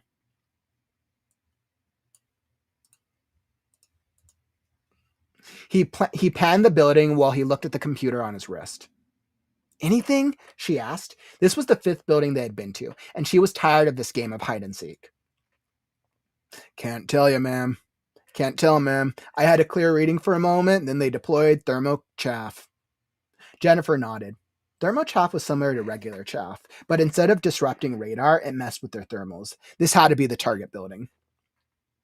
Squad 2, stack up on the 2 side of the building. Squad 3, I want you guys on the 4 side of the building. My guys were taking the 1 side. 2 and 3 setup, breaching charges, breach on my go. NVGs. From this point out, no lights. The squads acknowledged and headed to the sides of the buildings, while Jennifer put on her NVG and led her squad to the front. They stacked up 2 on each side of the door. Jennifer tried with a subtle movement to open the door. It was locked. She made several hand signals to the Marine in front of her. He nodded, set his pack down, and pulled out a battering ram. Then she heard her radio click 2 times twice, then 3 clicks doing the same thing. Both the squads were ready. Jennifer pulled out a strobar while the 2 Marines at the head of the stacks readied their weapons. She put her hand on the shoulder of the Marine in front of her, and he touched it back. They were ready. Breach! 2 muffled explosions could be heard as the breaching charges detonated. The Marine with the battering ram hammered the door with a shot that forced it open. Jennifer pulled the pin and threw the strober inside. The room glowed with a bright light and deafening sound. The Marines all blitzed and the room shouting, "Surrender!" Their ambush was perfect, and they had easily won the game over the 3 squads from Bravo Company. Except for one problem. They weren't there, save for what looked like party cannons. Jennifer's confusion was compounded when rubber duckies were thrown into the room. Everyone was confused for a moment. That moment was all Bravo Company needed as they stormed in. The room became a cacophony of rifles discharging and suits beeping loudly.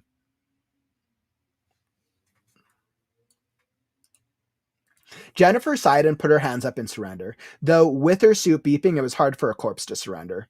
The ambush had been so effective, she was sure they all died with full magazines. She went and picked up a rubber ducky. She scowled when she saw the words, "Quack, bang, pitch," written on it. Classy. While Bravo Squad celebrated, she was downtrodden.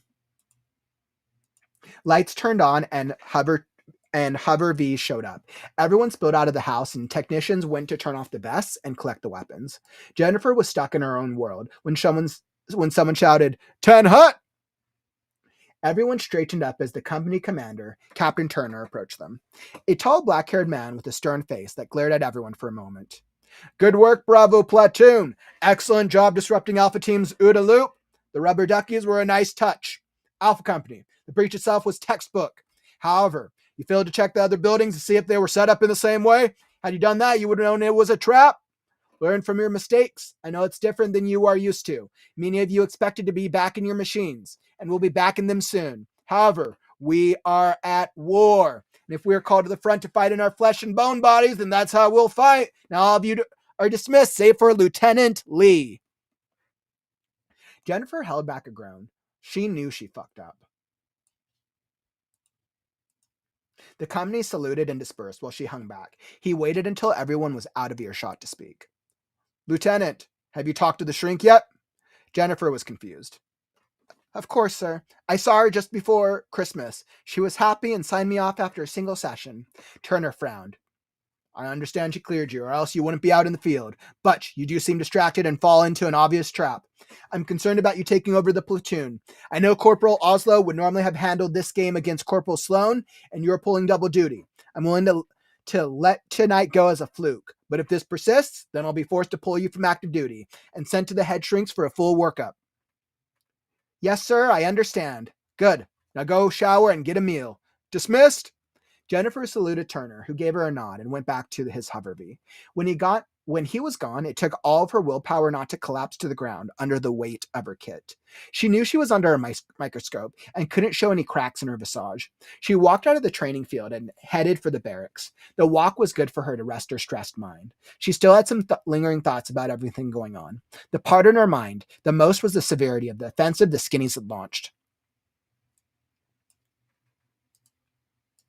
They attacked 6 systems in all, and only their refueling base at Pabulum was able to repel the attack. In every other system, they had overwhelmed what fleet presence there was and landed troops. One of them was on the planet Gibraltar, the jewel of the outer colonies and her home planet. Officially in her jacket, her homeworld was the inner core world of Hespat, where she lived with her father. In truth, though she spent 14 years living with her mother and father in Gibraltar, but when her mother passed away after a hover accident, her father accepted a job on Hespat and moved away to marry her stepmother, whom she suspected he was having an affair with. She wanted to stay with her maternal grandmother, but her father had forbidden it, and she had never forgiven him. She had been wondering for days how her grandmother was dying, but she had no way to contact anyone, and information had been scarce. The last word she had received was that guard units had been deployed planet-wide, with orders to dig in while they waited for marine reinforcements to arrive. Jennifer wanted to get her machine repaired and head to Gibraltar, but scuttlebutt was that the bulk of their forces were heading to the agriculture world of Ejo. She hated it, but she understood that without Ejo, they would have to get food shipments from the core worlds, and that it would take a while to get it to them. When she reached the barracks, Jennifer stowed her gear, stripped down, and took a hot shower. She sat there under the warm water as it cascaded down her body. She felt her sore muscles relax, and after a few minutes, she washed the dirt and grime off her body. When she was done, she shut the shower off and went back to her bunk, dressed in shorts and a shirt that said Marines on it. She sat on the edge of her bunk with her head in her hands. She tried to banish all thoughts about her grandmother, but no matter what, she couldn't clear her mind. Out of frustration, she grabbed her tablet and scrolled through news articles. All of the news was upbeat and displayed a positive spin of the war. After a while of scrolling, she put the tablet away and decided to get some sleep. She must have been more tired than she thought, because when her head hit the pillow, she fell into a fitful sleep.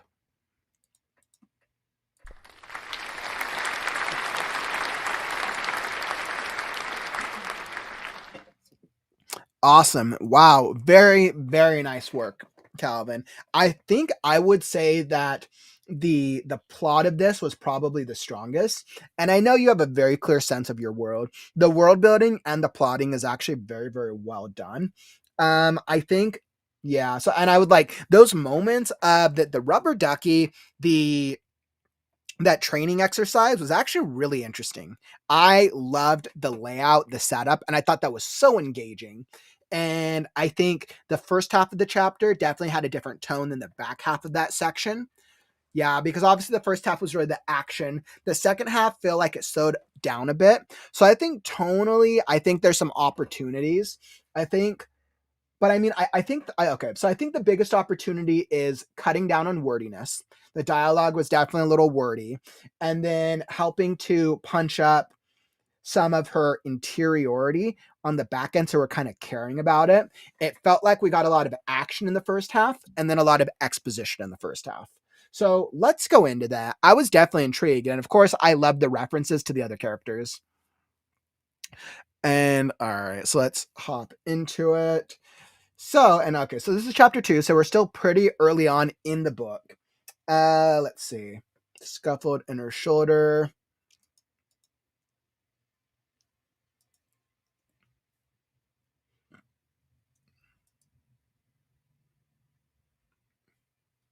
I know that we're in the action a little bit. So, like, I know we start off with the action, but because this chapter is very much focused on Jennifer, I think I would break this up at one moment and give Jennifer some type of thought, right? Because we need some type of tension for Jennifer. Now, I don't know what the first chapter was, but I would just have her do something like, shit.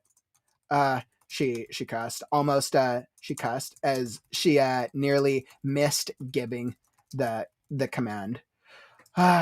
She pounded her head. Don't be distracted. Don't get distracted. Right? I would do something to this effect because we need some type of character thing in the middle of this exercise because we want, and it doesn't have to be her being distracted, but we need some reason to care about Jennifer. And the problem is the action is super cool, but we don't care about Jennifer. or because you haven't given us a reason. Now, I don't know what the first chapter is. You could have done a full character development arc already for Jennifer in chapter 1.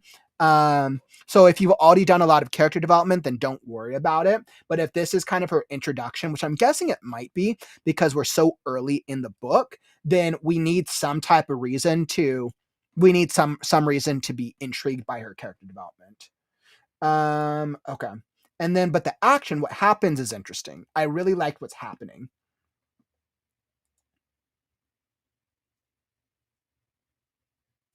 And now kind of what I was going to say with the dialogue is, let's see. So this dialogue right here, actually, let me look at this. So they acknowledge how to the sides of the building.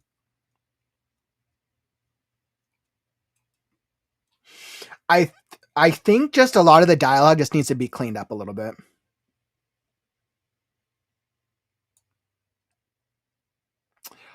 Gotcha. Okay, that totally makes sense. So this is Sin. Okay. In that case, Calvin, because Sin is I know a minor character from the first book. You still need to set her up regardless, right? Because we're in a new book. The reader's gonna be aware of her. Obviously the reader's gonna be really aware. That actually makes total sense now. So the reader's definitely going to be super aware of her by this point because you set her up in book 1. But even when we do a new book, what you have to do is you still do a setup. It just has to be a little briefer, right? The characters we don't generally have to set up is like protagonists. But like minor characters, because you have so many characters in the world, I think you would just still do some type of initial interiority, right? Because I don't know if you include her in chapter 1 or if this is like her opening moment. But I think still, even though like we do know her already, I think we still do want some type of tension for her character regardless. Mm-hmm. And I think you can do it very easily. I think the back half of the chapter does set her up, but I think we need a reason to care about her in the middle of this exercise.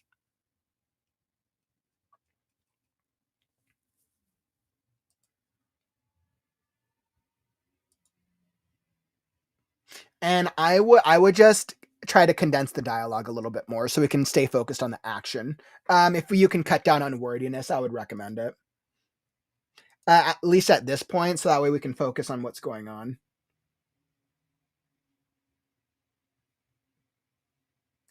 And then I would keep these, and so that way we keep the action moving. I want to keep these paragraphs smaller. We want the paragraphs to be a little shorter because we want it creates that like more fast-paced vibe.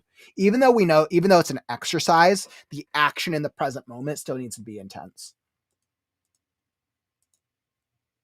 This is good. The Marines blitz the room shouting surrender. Their ambush was perfect and they had easily won the game over the 3 squads from the Bravo Company.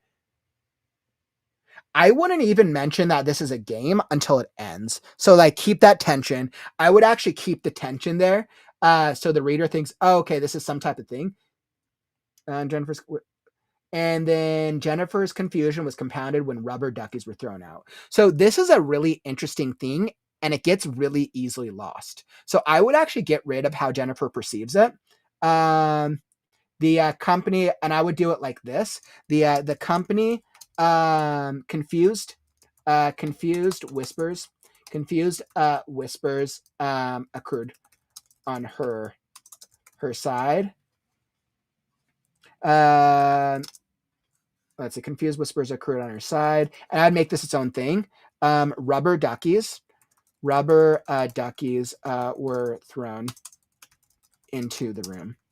We do something like this, and I would make this its own. Maybe go like this. Confused whispers occurred on her side as rubber duckies were thrown into the room. This should be its own moment because that's really interesting. They weren't there except for with the party. Yeah, I would do something like that. Because that's a really interesting moment. Everyone's confused. Yep. And then responding, she saw the words quack, bang, bitch written on it. Classy. You could almost do something like that because I think this gives this moment a little bit more depth. I like this. I think this is funny. That she's like, okay, of course they're effing with her. Now when you see this, you're like, oh, okay, there's something about this. Now the reader knows, oh, okay, this isn't a real training act, this isn't a real thing.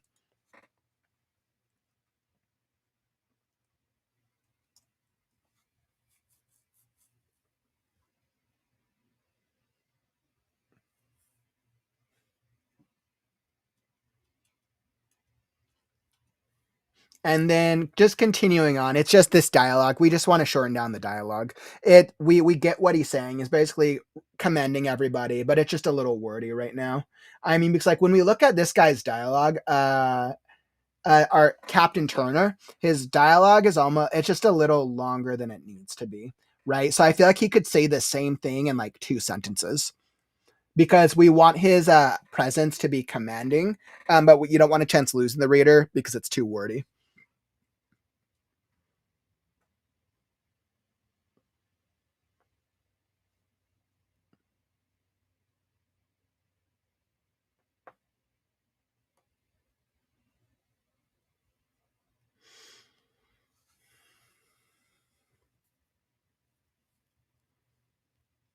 And then once we get to her, because really what we really want to get to is we want to get to the shrink part. We want to get here sooner because this is the character development. This is us connecting with Jennifer and why she screwed up this situation, right? So all of this post-war stuff or post stuff is like we just can just be condensed because we want to get to what is Jennifer's problem, right? Turn her frown, I understand she cleared you. Yep. And then this is just the same thing. Let's just shorten his dialogue up. We like awesome Captain Oslo, Cap Corporal Game Against Corporal Sunrise. So here's our references to our some of our bigger protagonists. This is great. But you do some distracted fun and obvious trapped. Yeah, but I think if you can shorten this, I think it would help.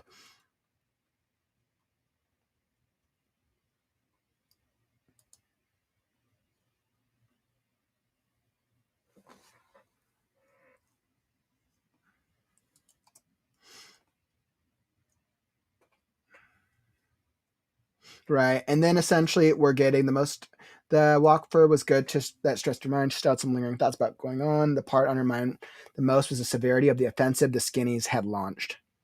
Awesome. So now we're getting the world building and more of the overarching A story of the series. Back to the skinnies. This is good. This is definitely good. Now we're getting kind of a more update on the war. And then we're getting updates on kind of everything, what's going on, and also why it relates to her.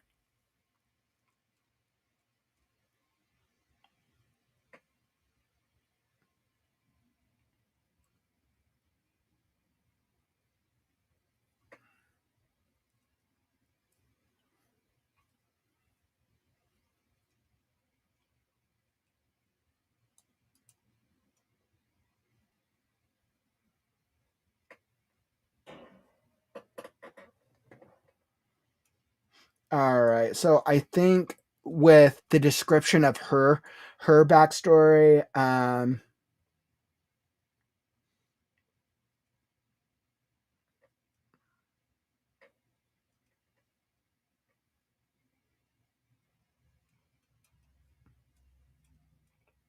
I think with giving us her backstory, I think it's once again, it's like the same as the dialogue. It just needs to be shortened because it's coming across a little expositiony, which could potentially turn the reader off.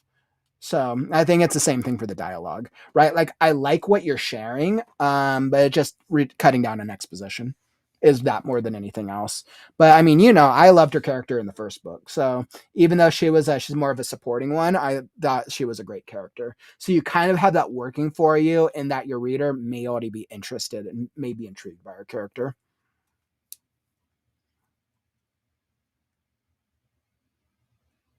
Awesome, and I think that's everything that I got for you, my friend. Thank you so much for submitting. I hope that all helped a little bit. I feel like overall, the draft is actually in a decent place. I think you just kind of have to emphasize and highlight some of those things that are working. And then a lot of that, like cutting down on wordiness, a lot of that reducing the clutter is a lot of like editing stuff that that needs to happen. So you're totally, it's not in a horrible place. I understood everything that was going on with it, and I think a lot of the action scenes were really cool. And I'm actually glad that you're giving her some book time. I actually think that was really, really cool, my friend. So thanks all for submitting, my dude. Let's see. I know you guys said a couple things, Lillian. I know what rubber duckies are in real life with regard to war, but what about those readers who don't? I mean, I feel like, most people probably know what a rubber ducky is, I imagine. But yeah, I don't know what it would be in like a setup context for war, right? So it's like, it's like it's probably those like yellow duckies that you would see in like a bath is like the type of thing I imagine.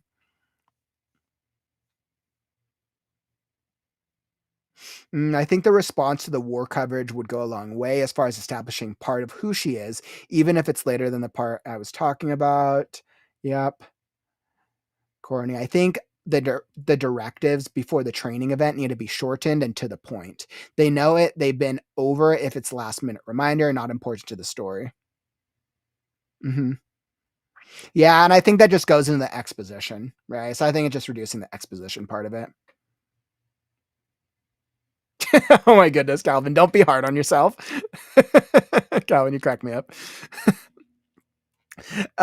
Yeah, I just need some cleaning up, but this is still first draft, but no excuse. Oh my goodness, Calvin. This is a great place to be in a first draft. You do have an excuse, my friend. You absolutely do. Oh man. Yeah, no, for a first draft though, this is a great place for a first draft. So really, really cool, my friend. Absolutely a great place. Let me just clarify that because a lot of people would take that as like, no, this is a bad place. No, this is a great place for it to be in for a rough draft. So I think that's important to clarify.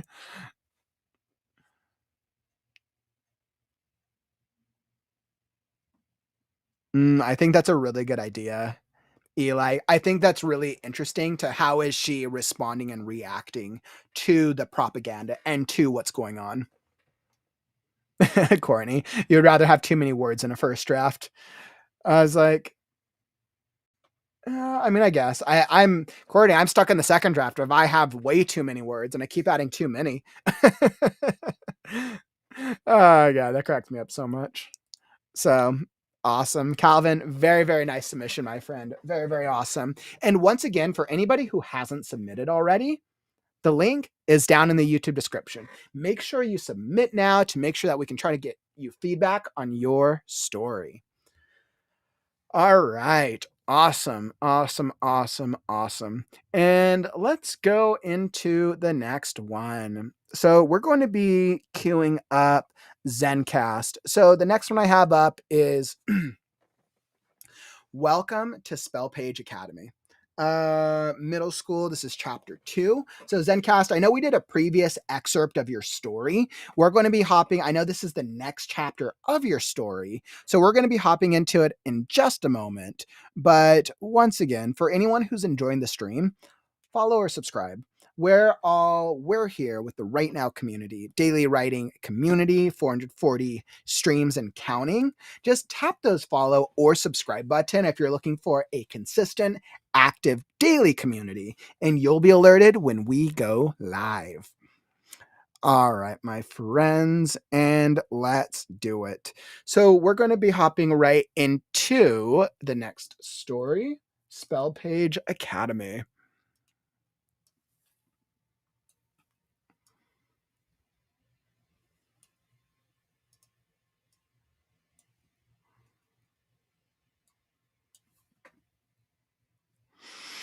All right, perfect. And I am all queued up on my end.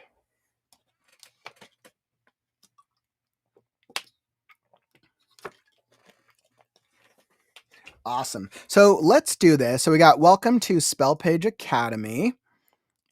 Awesome. And I am all set. So let's get into it. Welcome to Spellpaige Academia, Middle School, Chapter 2. This is a sci-fi fantasy slice of life by Zencast.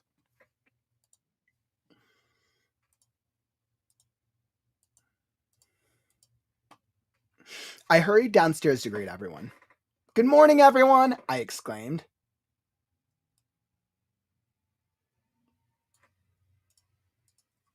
Good morning, Tomoko, said a cat-eared woman with a black ponytail, pointing to my chair without looking, while looking for something in the drawers. That woman is my mother, Iroha Kamikawa. I made my way to the living room instead and turned on the TV. I flicked through the channels and found the one I was looking for. Today marks the 2nd year anniversary of the Gokiburi attack on the Konshu 6 capital. From what this anchor has been told, it seems that one of their spies has stolen some sensitive information, an act that neither side is willing to tolerate. As a result, conflict has broken out. The king immediately responded by evacuating the citizens, partially overnight. I was so engrossed in the news, I was spooked by Mom's hand on my shoulder. I said breakfast is ready, Mom said. I made my way to my seat, greeted by a delightful breakfast spread. I scanned the table, my eyes landing on a colorful salad of crisp greens, vibrant peppers, and perfectly boiled eggs. Next to it sat slices of freshly baked bread, slathered with homemade mixed berry marmalade. A pitcher of fresh squeezed orange juice promised a refreshing sip. My curiosity was piqued by the unconventional addition of smoked fish sausages, but my excitement grew when I spotted my personal favorite, homemade plant-based bacon. I was just about to reach for the bacon on the table when a voice stopped me. Tomoko, we don't eat until everybody is at the table, said a cat-eared girl with strawberry hair done in high pigtails. She was pointing at Mom while blowing her cheeks, looking like a puffer fish. Yeah, I know, Ray, I said, ruffling her hair before sitting down. Mom then proceeds to sit her spot at the table. We clapped our hands and said, "We humbly received the food," proceeding to eat breakfast. For some reason, I was picking at my breakfast. Tomoko, you don't have an appetite this morning? Said an older man as he finished his coffee. Sorry, Dad. I just had this weird dream about Vanessa. Dad replied, maybe it's a premeditation. Maybe you'll meet her at Spellpaige. Speaking of which, when is the next teleport? The next teleport at the teleport station is in 20 minutes, and I need to make sure I have everything before that, I said as I finished eating and drank some orange juice. The middle-aged man is my dad, Kotetsu Kamikawa. I asked, Dad, are you sure you should take the day off? What will the hospital do without their director? Dad puts down his coffee and replies, Tomoko, this is your big day. It's a once-in-a-lifetime moment. I wouldn't miss it for anything. Your first year as a middle schooler at Spellpaige Academy. All your hard work has paid off. We're all very proud of you, Tomoko, said Dad with a sense of pride in his voice. Before long, everyone at the table had smiles. Seeing their smiles reminded me of how blessed I am to have my family. With tears in my eyes, I said, Thank you, Dad, Mom, and Ray. I clapped my hands and said, Thank you for the food, and then rushed back to my mom to do some last-minute checks to make sure I have everything. In a fleeting 10 minutes, I was out the door. Tomoko, take this with you, Ray's voice echoed, her hand extending towards me with a piece of paper. My eyes fell upon the paper. It was an endearing illustration crafted by my sister. Her innocent strokes had brought to life our family in its charming simplicity. Our abode's facade, blossoming flowers, our 2 hover vehicles, and the verdant greenhouse that stands as a testament to our father's hard work. I stooped down to match my sister's petite stature and enveloped her in a warm embrace, whispering into her ear. Thanks, Ray. As I pulled away from the hug, Ray scampered back towards our parents and began waving goodbye with all her might. I waved back and said, Bye, guys. I'll see you at the entrance ceremony. Then I made my way to Maikai Teleport Station. As I quickly made my way down the bustling street, embarking on a new academic journey, I couldn't help but anticipate the encounters and people I would encounter and the unknown events that lay ahead.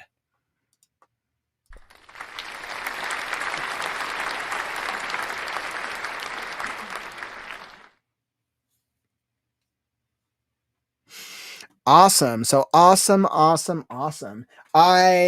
That was really cool. I think what I really appreciate about that is I feel like the world building is actually really intriguing. Now, for those of you who missed out, I know that we've done the first chapter. I think we've done 2 variations of it.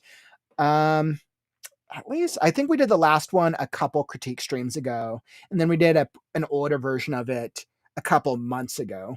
But yeah, so I feel like we got a little bit more about the world building. Obviously, we got more about the family.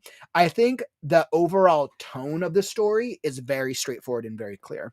I think you did a really great job with the tone, and I feel like I'm definitely in this world. It definitely feels kind of like an anime-esque type world, especially for that middle school style, which I think would be middle grade. So I think the tone was very straightforward. World building was great.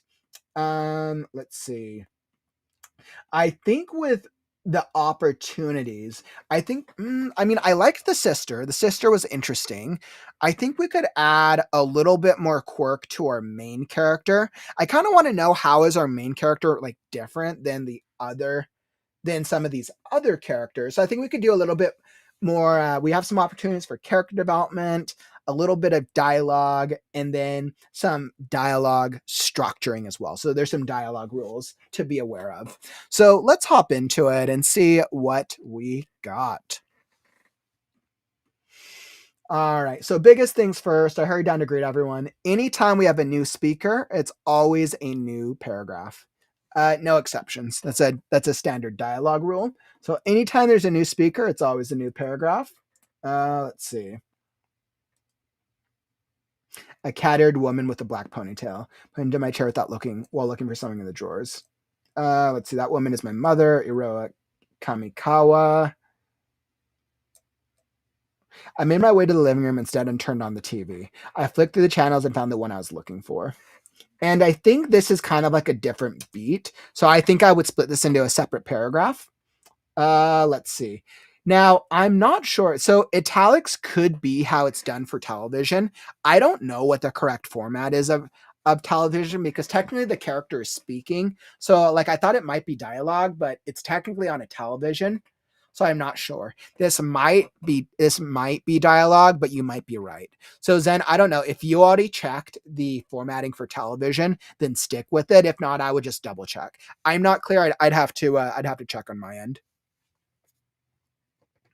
So, but I think the way you did the exposition in this was well done. I liked it's very brief and we kind of get it as like a TV thing. So it feels a little bit more natural than just you, the narrator, trying to tell us what's going on. So I thought that was a nice touch. Really good work on that part.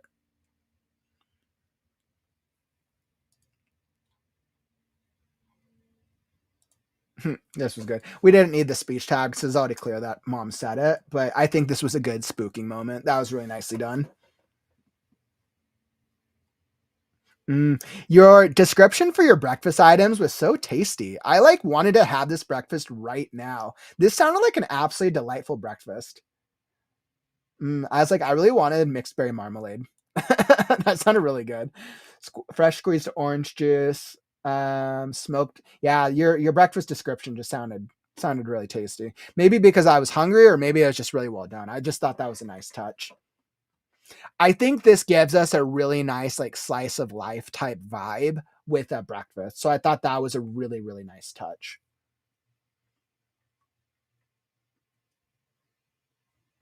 And I like this. This was a nice moment. Tomoka, we don't need until everybody's at the table, said a cat-eared girl with strawberry hair done in high pigtails. Obviously, that's her sister, I believe. So I think that was nicely done. She was pointing at mom while blurring her cheeks, looking like a pufferfish. I thought this was some excellent character development. So this was great character development for the sister. I want more character development for our protagonist as well. Because I don't quite have a sense for who our protagonist is, but I have a stronger idea of who the mom and the sister are. So it's like we kind of want a little bit more like quirks on like on like who is Tomoko. So I think that's just something to think about. And I highlighted this because this should be common. Speech tag. I said ruffling her hair before sitting down.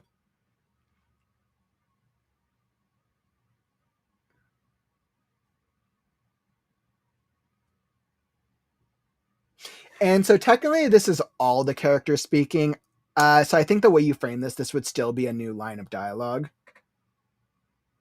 Right. And then once again, new speaker, new dialogues, an older man. Said an older man as he finished his coffee. So because we're in Tomoko's POV, you wouldn't refer to him as an older man because it's her dad. Said So the way you would do this would be like, and technically he's asking a question, so you'd go asked her dad an older, and then you would just paint like a little description, an older an older academic type who was never seen without his glasses as he finished his coffee. Something like that. That was a little wordy, I'll admit, but just to give you an idea. Since we're in Tomoko's head, I don't think she would just think of him as older man.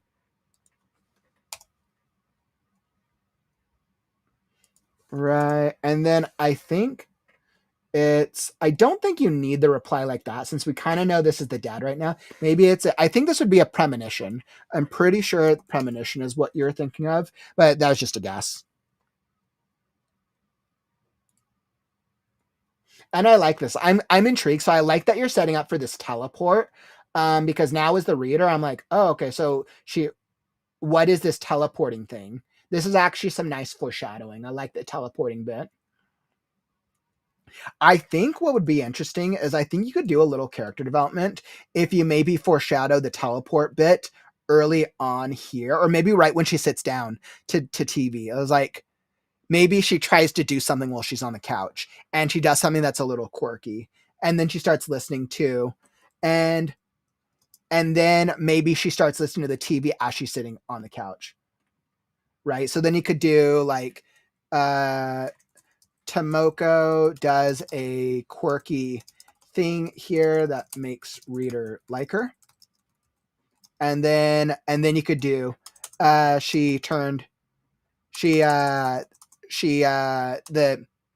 something on the TV caught her attention, so she turned it up, right? And then you could do something like that, right? So then she's like catching it, and I think then that could work well. And then I think we would do that. Awesome.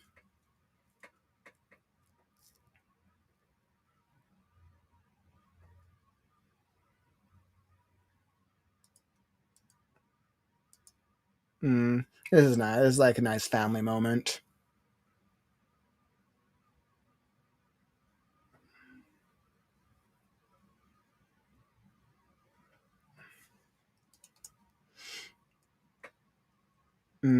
Yeah, this is sweet. So this is like we're very proud of you type of moment. I mean, his line could be like shortened a little bit, but I mean, I think it works and it gets the point across.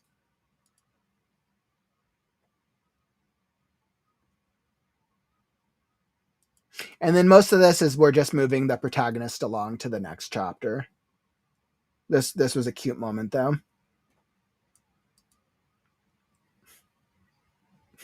This is a really cute moment. This is a really cute moment. This gives us that whole slice of life moment again, and I think this is really cute.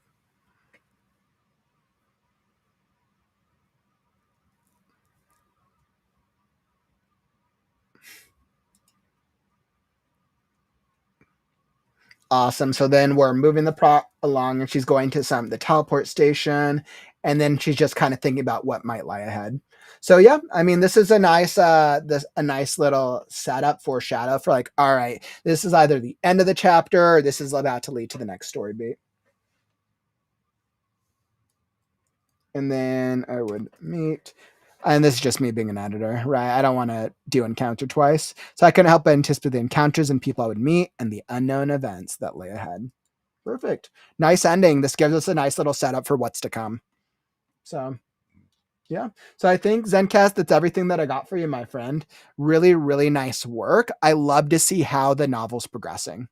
I think it's really, really cool to see how Spellpaige is coming along. And I know I saw a comment, you're like, it'll be a while before we even get to Spellpaige. And I'm like, interesting. So she's going to be dealing with some obstacles before she even gets there, which I think is a smart choice, honestly, for a plotting perspective.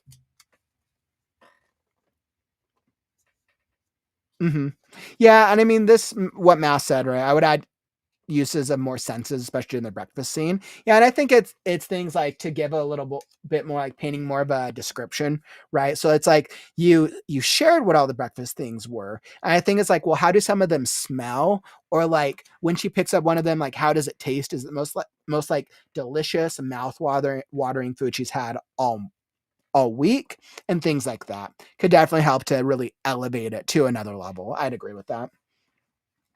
So really nice work, Zen. That was a nice submission, and I definitely hope that helped you out a little bit, my friend. Awesome. So with that being said, I am at the end of my voice.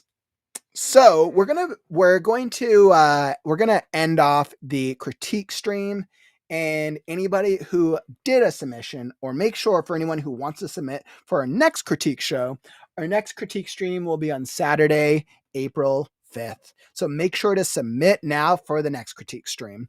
As we're looking towards creative writing on the morrow, I'll be back tomorrow with the next episode of the Create Right Now podcast. Make sure to come join us as we're going to talk about hybrid author branding.